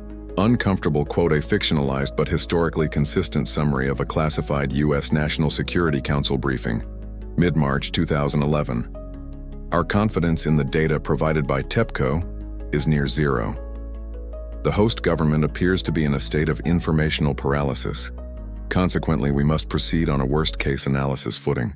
The primary threat vector is a catastrophic failure, and zirconium fire at the Unit 4 spent fuel pool. Our modeling indicates that under certain wind conditions, the resulting plume could necessitate the evacuation of the Tokyo metropolitan area, including our embassy and all U.S. personnel at Yokosuka. We cannot wait for the Japanese to admit the severity. Contingency plans for a phased withdrawal of American citizens from the Kanto Plain must be activated immediately. The official posture remains supportive, but the operational posture must be one of imminent, large-scale evacuation. Imminent, large-scale evacuation. This was the secret reality. While Secretary of State Hillary Clinton was publicly pledging America's unwavering support, the State Department and the Pentagon were quietly drawing up plans to abandon the capital of their closest Asian ally. They were preparing for the possibility of having to extract nearly 100,000 American civilians from a city that might become dangerously radioactive. This wasn't an abstract exercise. It was a live, active contingency plan for a scenario the Japanese government was insisting could never happen. The American response, therefore, serves as the ultimate independent verification of the cover-up. It is the control group in the experiment. When a government with its own powerful scientific and intelligence resources looks at the same event and comes to a radically different and more terrifying conclusion, it tells you everything you need to know about the veracity of the official narrative. The 80-kilometer evacuation zone, the independent radiation monitoring, and the secret plans to flee Tokyo were a devastating vote of no confidence. They were the actions of a government that had concluded its ally was either lying to them, lying to itself, or both. Behind the diplomatic handshakes, the U.S. was looking at Fukushima and seeing the specter of a disaster so large it might require the abandonment of one of the world's largest and most important cities. If the American response was a secret vote of no confidence in the Japanese government, the official response from the world's designated nuclear watchdog was a masterclass in diplomatic complicity. The International Atomic Energy Agency, the IAEA, is the United Nations body charged with overseeing the globe's nuclear activities. It is meant to be the world's impartial referee, the ultimate authority on nuclear safety. But the IAEA has always suffered from a kind of institutional schizophrenia. Its mandate is twofold. It is tasked with promoting and enforcing nuclear safety standards, but it is also explicitly tasked with promoting the peaceful use of nuclear energy. It is both the industry's policeman and its biggest cheerleader. And when the crisis at Fukushima erupted, it was the cheerleader, not the policeman, that showed up. In the critical first weeks of the disaster, as the U.S. government was privately gaming out a worst-case scenario that included the evacuation of Tokyo, the IAEA's public posture was one of almost serene deference. The agency's director general at the time was Yukiya Amano, a veteran Japanese diplomat, a fact that did not go unnoticed by critics. The IAEA's daily briefings and official reports became an exercise in cautious repetition. They largely echoed the sanitized information being spoon-fed to them by TEPCO and the Japanese government. They would report the data that Japan provided, often without independent verification or critical analysis. While independent experts and foreign governments were sounding the alarm about the potential for massive radiological releases, the IAEA spoke in the calming, bureaucratic tones of a managed technical problem. They praised the heroic efforts of the Japanese workers and offered their full cooperation, but they steadfastly refused to publicly contradict or challenge the official Japanese narrative. This created a dangerous illusion of global consensus. To the average person watching the news, it seemed as though the international experts at the IAEA were validating the Japanese government's claims. If the situation were truly as apocalyptic as some feared, surely the UN's own nuclear watchdog would be screaming from the rooftops.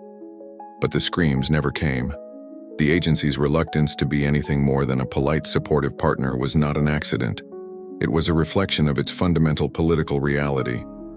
The IAEA is not a global superpower. It is an organization of member states, and its power and influence are entirely dependent on the cooperation of those states, particularly the powerful, technologically advanced ones like Japan.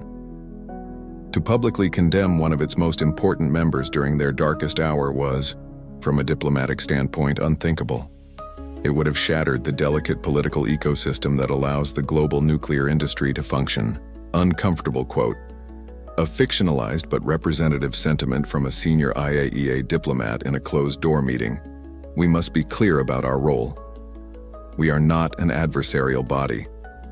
Our primary function is to provide assistance and facilitate the flow of information.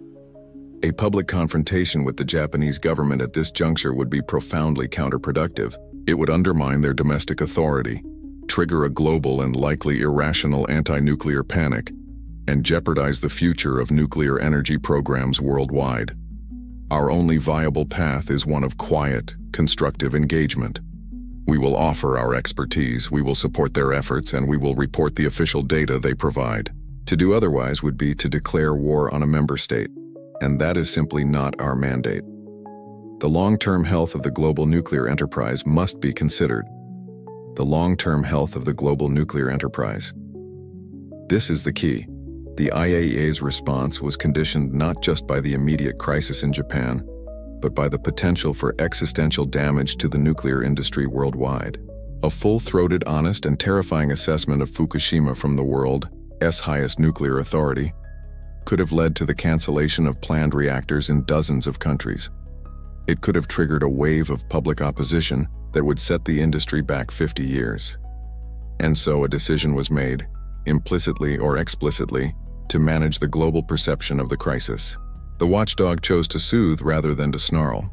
This is the ultimate commentary on the weakness of our global safety nets. The IAEA's performance during the Fukushima crisis revealed it to be a victim of the same kind of institutional capture that had rotted the Japanese regulatory system from within. It is an agency beholden to the interests of the very nations and industries it is meant to police. When faced with a true system-level failure in a powerful member state, its instinct was not to expose, but to contain, not to confront, but to cooperate. The international watchdog, when it finally had its chance to prove its independence and its teeth, chose instead to be led on a leash, walking quietly behind its Japanese masters, helping them maintain the fiction of control, while the world held its breath. The failure of the international watchdog to hold Japan accountable was, in many ways, a reflection of the national failure that had preceded it. For decades, the true nature of the Tokyo Electric Power Company had been an open secret within the corridors of power, a problem too big and too integral to the Japanese economy to ever truly confront. But in the aftermath of the disaster, with the company's reputation in ruins and the nation demanding answers, investigators were finally able to pry open the lid on TEPCO's sealed internal records. What they found was not a history of a world-class company that had been tragically overwhelmed by a historic disaster. What they found was a cesspool. They uncovered a systemic, deeply ingrained, multi-decade conspiracy of negligence, a corporate culture built on the bedrock of data falsification, doctored records, and the routine intimidation of anyone who dared to tell the truth. This was not a new revelation. The pattern had been exposed before. In 2002, a massive scandal erupted when whistleblowers revealed that TEPCO had been systematically hiding critical safety data for over 20 years. Investigators found evidence of falsified inspection and repair records at Fukushima Daiichi and other plants, including the deliberate concealment of cracks in reactor core shrouds, vital components that direct the flow of cooling water around the fuel. The scandal was so immense it forced the company's top executives to resign in disgrace and led to the temporary shutdown of all 17 of its reactors for safety checks. The nuclear village went into damage control mode. There were apologies, promises of reform, and a new code of ethics, but nothing fundamentally changed. The system that rewarded silence and punished honesty was left intact. TEPCO was too big to fail, and too important to the national energy grid to be subjected to any real, lasting consequences. It was given a slap on the wrist and allowed to continue operating. The post-2011 investigations, however, were able to dig deeper, and they confirmed that the 2002 scandal was not an aberration. It was the company's standard operating procedure. The picture that emerged was one of a company pathologically committed to avoiding costly shutdowns and repairs at any cost. Inspectors who found problems were pressured to alter their reports. Data that suggested a component was nearing the end of its life was reinterpreted to extend its service. Routine maintenance was skipped, but the paperwork was filed as if it had been completed. It was a culture of paper safety, where the primary goal was not to ensure the physical integrity of the plant, but to ensure the compliance of the documentation. This was not the work of a few rogue employees. It was an institutional imperative, a silent understanding that permeated the entire engineering and management culture. Uncomfortable quote. Fictionalized testimony from a former TEPCO mid-level safety engineer. You have to understand the pressure to report a significant flaw, a crack in a recirculation pipe that was outside of tolerance. That wasn't just filing a report. That was pulling a lever that would cost the company tens of millions of dollars in a shutdown. That was a black mark on your career, on your entire department's record. But if you could find a way to recalibrate the ultrasound, to classify the indication as a geometric anomaly instead of a crack, well, then you were a problem solver. You were a team player. You were protecting the company's operational stability. We weren't lying, you see. We were managing compliance. After a while, you get so good at finding ways to make the paperwork match the desired outcome, you almost start to believe the desired outcome is the reality. Managing compliance. It is the perfect bureaucratic euphemism for a conspiracy of fraud. This history of deception is the final, crucial piece of the puzzle. It proves that TEPCO's actions during the crisis, the initial lies about the blackout, the hesitation over seawater, the denial of the meltdown, were not the desperate, panicked improvisations of a company in crisis. They were the instinctive, well-practiced reactions of a company whose entire culture was built on deception. A company that would lie about a microscopic crack in a steel shroud is a company that would absolutely lie about a 15-meter tsunami risk. A management that would pressure an engineer to falsify an inspection log is a management that would order its plant manager to stop pumping life-saving seawater to protect a financial asset. This is the ultimate damning meta-commentary on the nature of the disaster. Fukushima Daiichi did not fail on March 11, 2011. It had been failing slowly, quietly, invisibly for 30 years. It was a failure that was happening in falsified logbooks, in miscalibrated inspection tools, in the intimidated silence of honest engineers. The tsunami did not cause a sound system to fail. It was the final violent push that caused a rotten, hollowed-out structure to finally collapse. The disaster was not an accident. It was the accumulated physical manifestation of thousands of unpunished ethical and professional failures. The core that truly melted down was not the one made of uranium and zirconium. It was the moral core of the Tokyo Electric Power Company itself. The mountain of evidence was undeniable. The decades of doctored records, the lies told in the heat of the crisis, the systemic failures of governance and oversight, it all pointed to a truth far darker than a simple natural disaster. For a nation steeped in a culture of deference and consensus, the question was whether the state would ever have the courage to admit it. The public outcry for accountability was too great to ignore, and in an unprecedented move, the Japanese Diet, its national parliament, convened Japan's first ever independent investigative commission. It was called the Fukushima Nuclear Accident Independent Investigation Commission, or NAIIC. Led by the respected academic and medical doctor Kiyoshi Kurokawa, the 10-member commission was granted sweeping powers to subpoena witnesses and demand documents. It was designed to be fiercely independent, an antibody created by the system to diagnose the disease that was killing it. For 6 months, the Kurokawa Commission interviewed over 1,100 people, from Prime Minister Naoto Kan himself, to the TEPCO executives in their boardrooms, to the nameless subcontracted workers who had faced the radioactive hell on the front lines. The world expected a dry, technical report, a 1,000-page analysis of seismic standards, pump capacities, and seawall heights. What it got, in July 2012, was a philosophical firebomb. The Kurokawa report was a brutal, soul-searching, and utterly damning indictment not just of a company, but of an entire nation's way of doing business.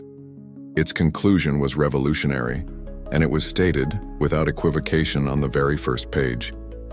The Fukushima Daiichi nuclear disaster, the Commission declared, was not a natural disaster. It was a jinsai, a man-made disaster. It was, the report concluded, a catastrophe made in Japan. The Commission systematically dismantled every excuse, every lie, every comforting myth that TEPCO and the government had constructed. It officially confirmed that the tsunami risk had been known and ignored. It condemned the inadequate training and the useless manuals. It excoriated the communication failures between the plant, TEPCO headquarters, and the Kantei. But the report's true power was not in its technical findings, but in its cultural diagnosis. It argued that the root cause of the disaster lay in the ingrained conventions of the Japanese establishment. It pointed directly to the nuclear village and called it by its name, a system of collusive relationships between the regulators, the ministries, and the industry, where everyone's interests were protected except the public's. The preface to the report, written by Kurokawa himself, was not a dry summary.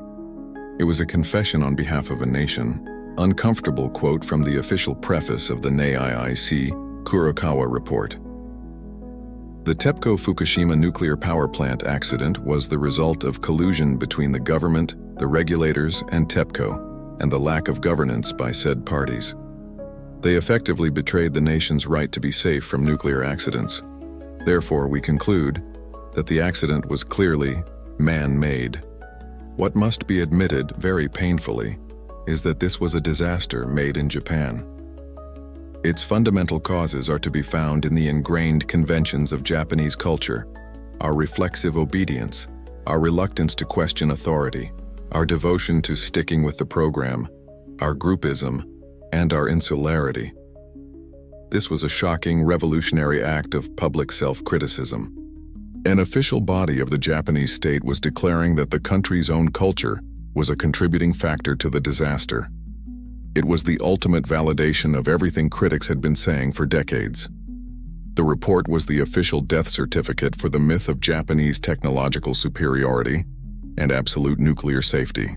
It was the government's own investigators confirming that the regulators were captured, that the utility was negligent, and that the entire system was designed to insulate itself from scrutiny and accountability. The nuclear village, which had operated for so long in the shadows, was now being described in an official parliamentary document as the scene of a crime. This is the profound significance of the Kurokawa report. It marked the moment when the conspiracy theory became the official history. It was no longer the speculation of skeptical journalists or anti-nuclear activists. It was the sober, documented, and undeniable conclusion of Japan's own parliament. The report was a mirror held up to the nation's face, and the reflection was grotesque. It showed a system that had prized economic growth over human life, corporate harmony over public safety, and obedience over critical thought. The disaster, the report made clear, was not an unforeseeable act of God. It was the predictable, logical, and inevitable outcome of a broken system. The verdict was in. The question that remained was whether this unprecedented moment of truth would lead to an equally unprecedented moment of change. The Kurokawa report was a verdict. It was an official, state-sanctioned autopsy of a national tragedy, and it had declared the cause of death to be a self-inflicted wound. For a moment, it seemed as if the truth had won, that the collusive, secretive nuclear village had been dealt a fatal blow. But a system of power that has been entrenched for half a century does not die so easily. Wounded and exposed, the village did not surrender. It mutated. It retreated to a new, more defensible position. The battle was no longer about the causes of the accident. That ground had been lost. The new war, the one that rages to this day, is about its consequences. Having failed to contain the meltdown, the system would now focus all of its immense power on containing the medical and scientific truth of what that meltdown had unleashed upon the people of Japan. The official narrative, quickly consolidated and promoted by the Japanese government, TEPCO, and with the quiet backing of international bodies like the IAEA and the UN's Scientific Committee on Radiation, UNCR, was one of reassurance. The message, backed by complex epidemiological models, was that while the accident was a tragedy, the amount of radiation released was not enough to cause any discernible increase in long-term health effects, such as cancer. To support this, the government made a controversial decision. It raised the acceptable annual radiation exposure limit for the public in the affected areas from 1 millisieverts per year, the international standard, to 20 millisieverts. This single administrative act, a stroke of a pen, redefined entire swaths of contaminated land as safe for people, including children, to return to. But an inconvenient truth soon began to emerge from the field. Independent doctors and university researchers, conducting their own health screenings, started to find things that didn't fit the official narrative. The most alarming of these was the data coming from the Fukushima Prefectural Health Survey, which was conducting ultrasound examinations of the thyroid glands of every child in the prefecture. The thyroid is particularly vulnerable to radioactive iodine-131, which was released in massive quantities in the first days of the crisis. The survey began to detect cases of pediatric thyroid cancer at a rate that was dozens of times higher than the national average. To independent scientists, this was a clear, terrifying signal. To the establishment, it was a threat. The system reacted with swift and brutal efficiency. The official explanation for the spike in cancers was that it was a screening effect, a statistical illusion created by the fact that they were looking for the disease with unprecedented intensity. They argued they weren't finding more cancers, just finding cancers that would have otherwise gone undetected. The scientists, doctors, and academics who dared to challenge this official line, who suggested that the cancers might be a direct result of radiation exposure, found themselves branded as heretics. They were publicly attacked in the media as alarmists, accused of spreading radiophobia, an irrational fear of radiation. They were ostracized by their peers at major universities. Their papers were rejected by established journals, and their access to government research funding mysteriously dried up. This was not a free and open scientific debate. It was a political campaign to silence dissent, to enforce an official, state-sanctioned version of scientific reality. Uncomfortable quote. A fictionalized but representative sentiment from a senior Japanese public health official briefing his staff. Our mandate from the government is to facilitate the recovery of Fukushima and the restoration of public trust. The narrative of widespread health damage is a direct impediment to this mission. While we respect the principles of academic inquiry, we cannot and will not lend credibility to research that promotes undue anxiety based on preliminary or statistically ambiguous findings. Our official position, supported by international consensus, is that a causal link has not been established. We must prioritize science that reassures, not science that frightens. Any other course would be an irresponsible incitement of social chaos. Science that reassures, not science that frightens. This is the chilling logic of a state that has decided the truth is a political variable. This is the third and perhaps most insidious stage of the Fukushima cover-up. First, the nuclear village denied the risk of the accident. Second, in the heat of the crisis, they denied the reality of the meltdown. And now, in the long, painful aftermath, they are denying the consequences. They are weaponizing the authority of official science to marginalize and suppress any data, any study, any voice that contradicts their narrative of a safe and successful recovery. The silencing of the science is the logical continuation of the original conspiracy. The nuclear village cannot survive if the public believes that nuclear power, even when operated by a world-class company in a technologically advanced nation, can result in a permanent multi-generational public health disaster. And so the data must be managed, the scientists must be disciplined, and the victims must be told that their illnesses are a statistical anomaly. The battle for Fukushima is no longer being fought with fire hoses and seawater. It is being fought in scientific journals, in university funding committees, and in the quiet, persistent work of doctors who refuse to be silenced. The war to control the scientific narrative of Fukushima's health effects is a war fought in the realm of the invisible, in statistics and cancer registries. But on the grounds of the plant itself, another more tangible battle is being waged and lost. This is the battle against water. The disaster at Fukushima Daiichi is not a static, historical event. It is a dynamic, ongoing, and relentless environmental hemorrhage. The molten fuel, or corium, that lies in a solidified mass at the bottom of the 3 destroyed reactor vessels must be kept cool. Ton after ton of water is continuously poured over it, preventing it from reheating. This water becomes intensely radioactive, and it must be collected, treated, and stored. But this is only half the problem. The plant was built on a coastal plain at the base of a mountain range.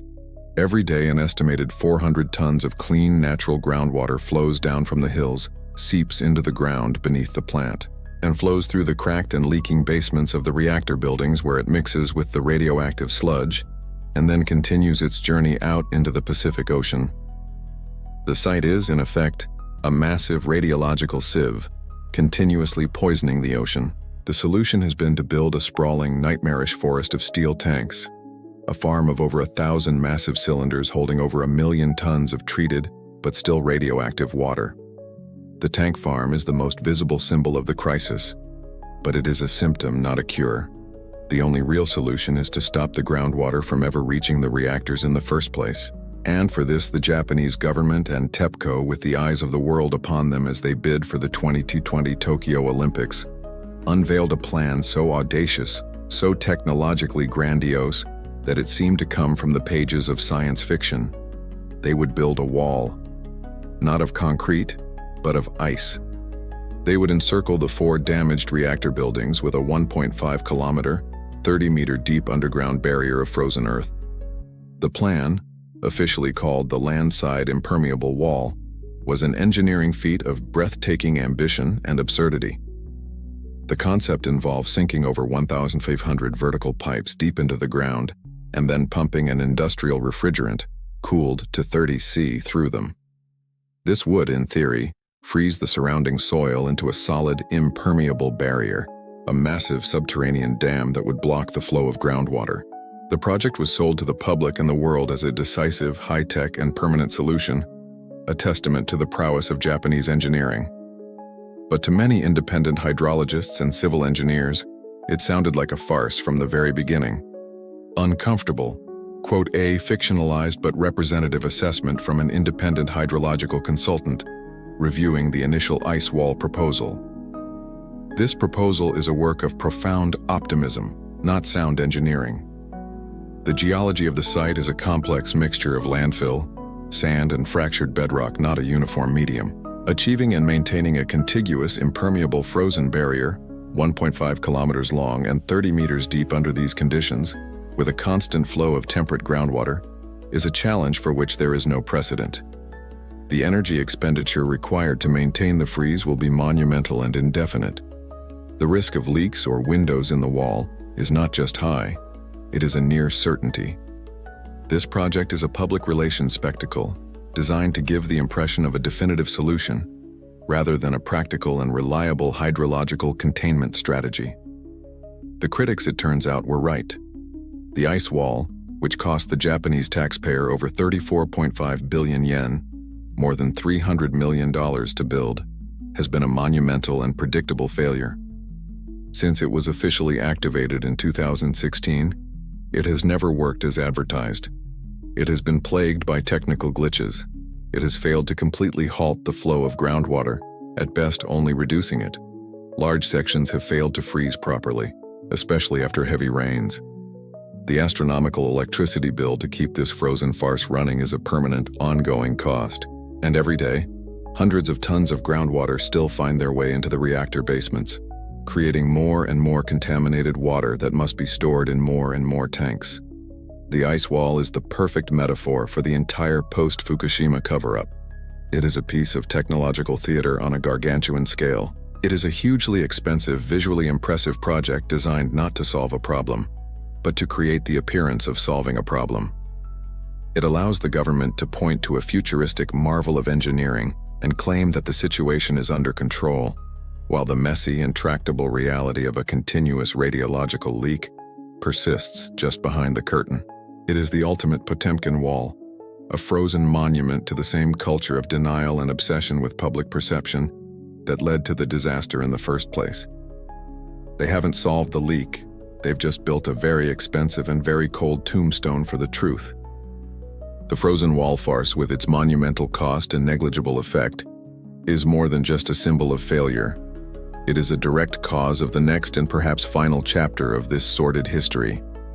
Because the wall has failed to stop the water, the tank farm continues to grow. A sprawling steel forest on the coast of Fukushima, over 1.3 million tons of contaminated water, and counting. The site is running out of space. The problem of what to do with this colossal volume of liquid poison has become the single, defining challenge of the cleanup.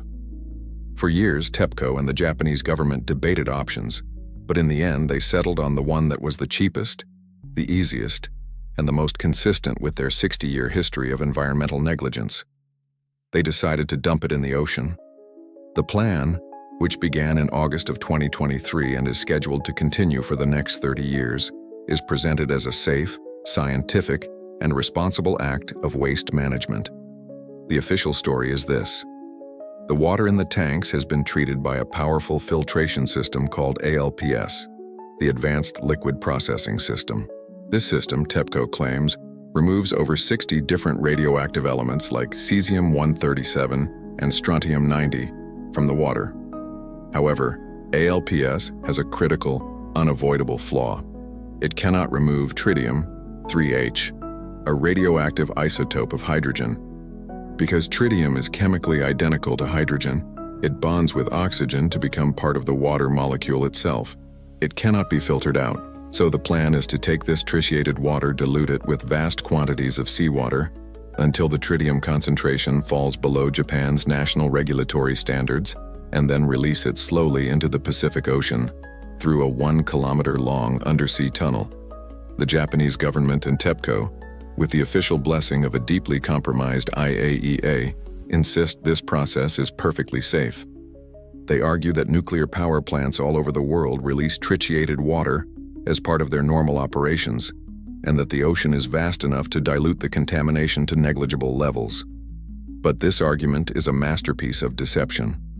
It ignores the sheer unprecedented volume of the release. It conveniently overlooks the fact that, contrary to initial claims, TEPCO has been forced to admit that many of the tanks of treated water still contain other, more dangerous radionuclides besides tritium, and will require retreatment. And it is a profound insult to the people whose lives and livelihoods depend on the health of that ocean. The plan has been met with furious opposition from Fukushima's own fishing unions, who know that even if the release is physically safe, the reputational damage will be the final death blow to their industry. Neighboring countries like China and South Korea have condemned it as an act of radiological terrorism, and many independent marine biologists have warned that the long-term ecological effects of bioaccumulation, of introducing this much tritium into the marine food web over decades, are simply unknown. But the decision to release the water was never truly about science. It was about optics. It was about finally getting rid of the most damning visible evidence of the ongoing failure. Uncomfortable quote. Fictionalized remarks from a TEPCO executive to a government oversight committee. The tank farm represents a permanent, visible stain on our reputation and the nation's. It is a daily television news story, a constant reminder of 2011. It complicates the recovery, it frightens investors, and it occupies valuable land. The science of oceanic dispersion is robust. The radiological risk from the diluted tritium is, by any metric, negligible compared to background radiation. The primary challenge we face is not scientific, it is psychological. Removing the tanks by releasing the water is not merely a waste disposal strategy, it is a narrative strategy. It allows us to physically dismantle the most potent symbol of the disaster and turn the page. It is a necessary step in the process of national normalization. A necessary step in the process of national normalization. This is the cold, cynical heart of the matter. The release is an act of erasure. It is an attempt to solve a political and public relations problem by creating a potentially permanent and unknowable environmental one. This decision is the logical and pathetic endpoint of the entire Fukushima saga. The story began with a company that saw the Pacific Ocean as a convenient heat sink and a manageable risk. It now ends with that same company, backed by its government, treating that same ocean as an infinite sewer. The old discredited mantra of a bygone industrial age, the solution to pollution is dilution, has been resurrected to wash away the sins of the nuclear village. This is not a cleanup.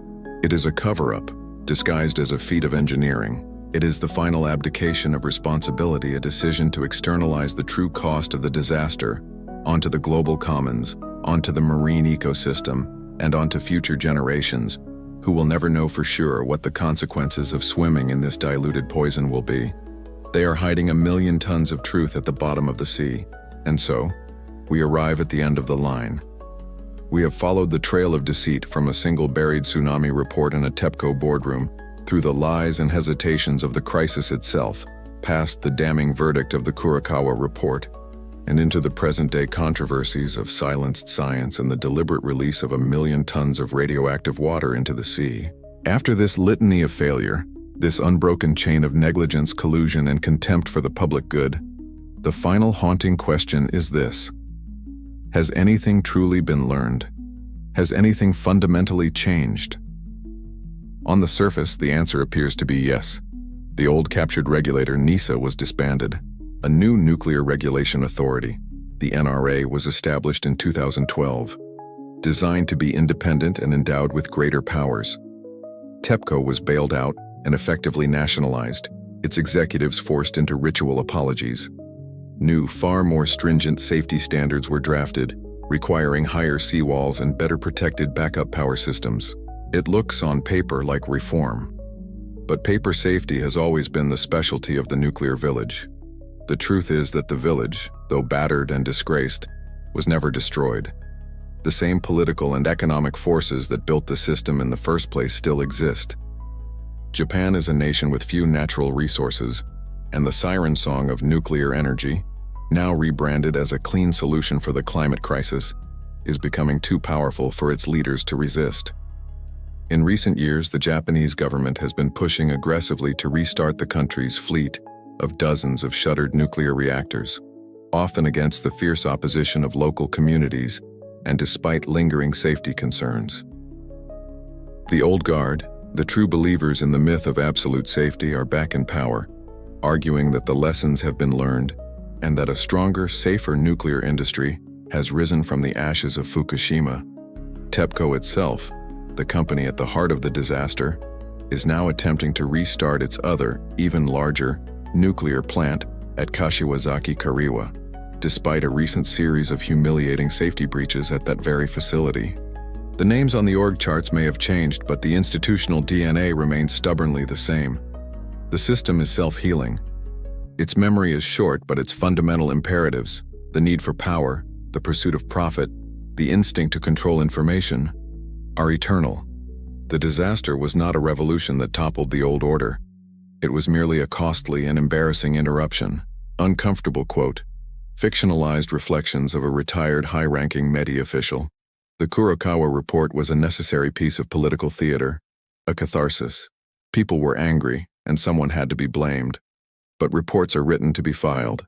Apologies are made to be forgotten. The reality is immutable. A nation of 120 million people on a small island cannot function without nuclear power. It is an economic and geopolitical necessity. Public fear is a powerful emotion, but the need for a stable supply of electricity is a physical reality. We will restart the reactors. We will do it with more paperwork, with better presentations, with more convincing safety cases. The new regulations will be satisfied, but we will do it.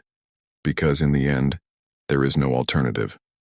Fukushima was a tragedy, yes, but it was a tragic deviation from the path, not the end of the path itself. This is the final unlearned lesson of Fukushima. The disaster was not a failure of technology. It was a failure of humanity. It was a failure of ethics, of honesty, of courage. And you cannot fix a moral problem with a higher seawall. You cannot regulate honesty into a corporate culture that is fundamentally dishonest. The new NRA can write 1,000 new rules, but if the underlying political and corporate culture of the nuclear village, the reflexive obedience, the reluctance to question authority, the obsession with containing bad news, remains intact, then those rules are just another form of Potemkin village, another facade of safety, waiting for the next earthquake, the next tsunami, the next moment of human failure to bring it all crashing down. Fukushima stands as a permanent, smoldering warning. It is a testament to the fact that our most complex and dangerous technologies are always hostage to our most simple and persistent human flaws: greed, arrogance, and the pathological desire to believe in our own infallibility. The systems we build to manage these technologies are only as strong as the integrity of the people who run them. The lesson has been written in melted uranium and irradiated soil for all the world to see. The tragedy is not that the lesson is difficult to understand. The tragedy is that it is already being ignored. The story of Fukushima is, in the end, a story without an end. The reactors still sit on the coast, a permanent radioactive wound that will require a century of management. The fallout still contaminates the hills and forests, and the water still leaks into the sea. The truth, as documented in scathing reports, has been officially told, yet meaningful accountability for the architects of the disaster remains elusive, lost in a fog of corporate shell games and political retirements. The consequences are real, but the justice is abstract. Now, while every event and timeline we've discussed is grounded in the deeply researched public record, the internal monologues and classified memos are, of course, a synthesis. They are our attempt to distill the documented culture of deception into a starker, more accessible truth. Because the official, sanitized version of history is rarely the complete one. What uncomfortable truths do you see buried in the official stories you've been told? Let us know in the comments and share the research and the stories that keep you awake at night. And that's the truth they tried to bury. Until next time, always question the official story.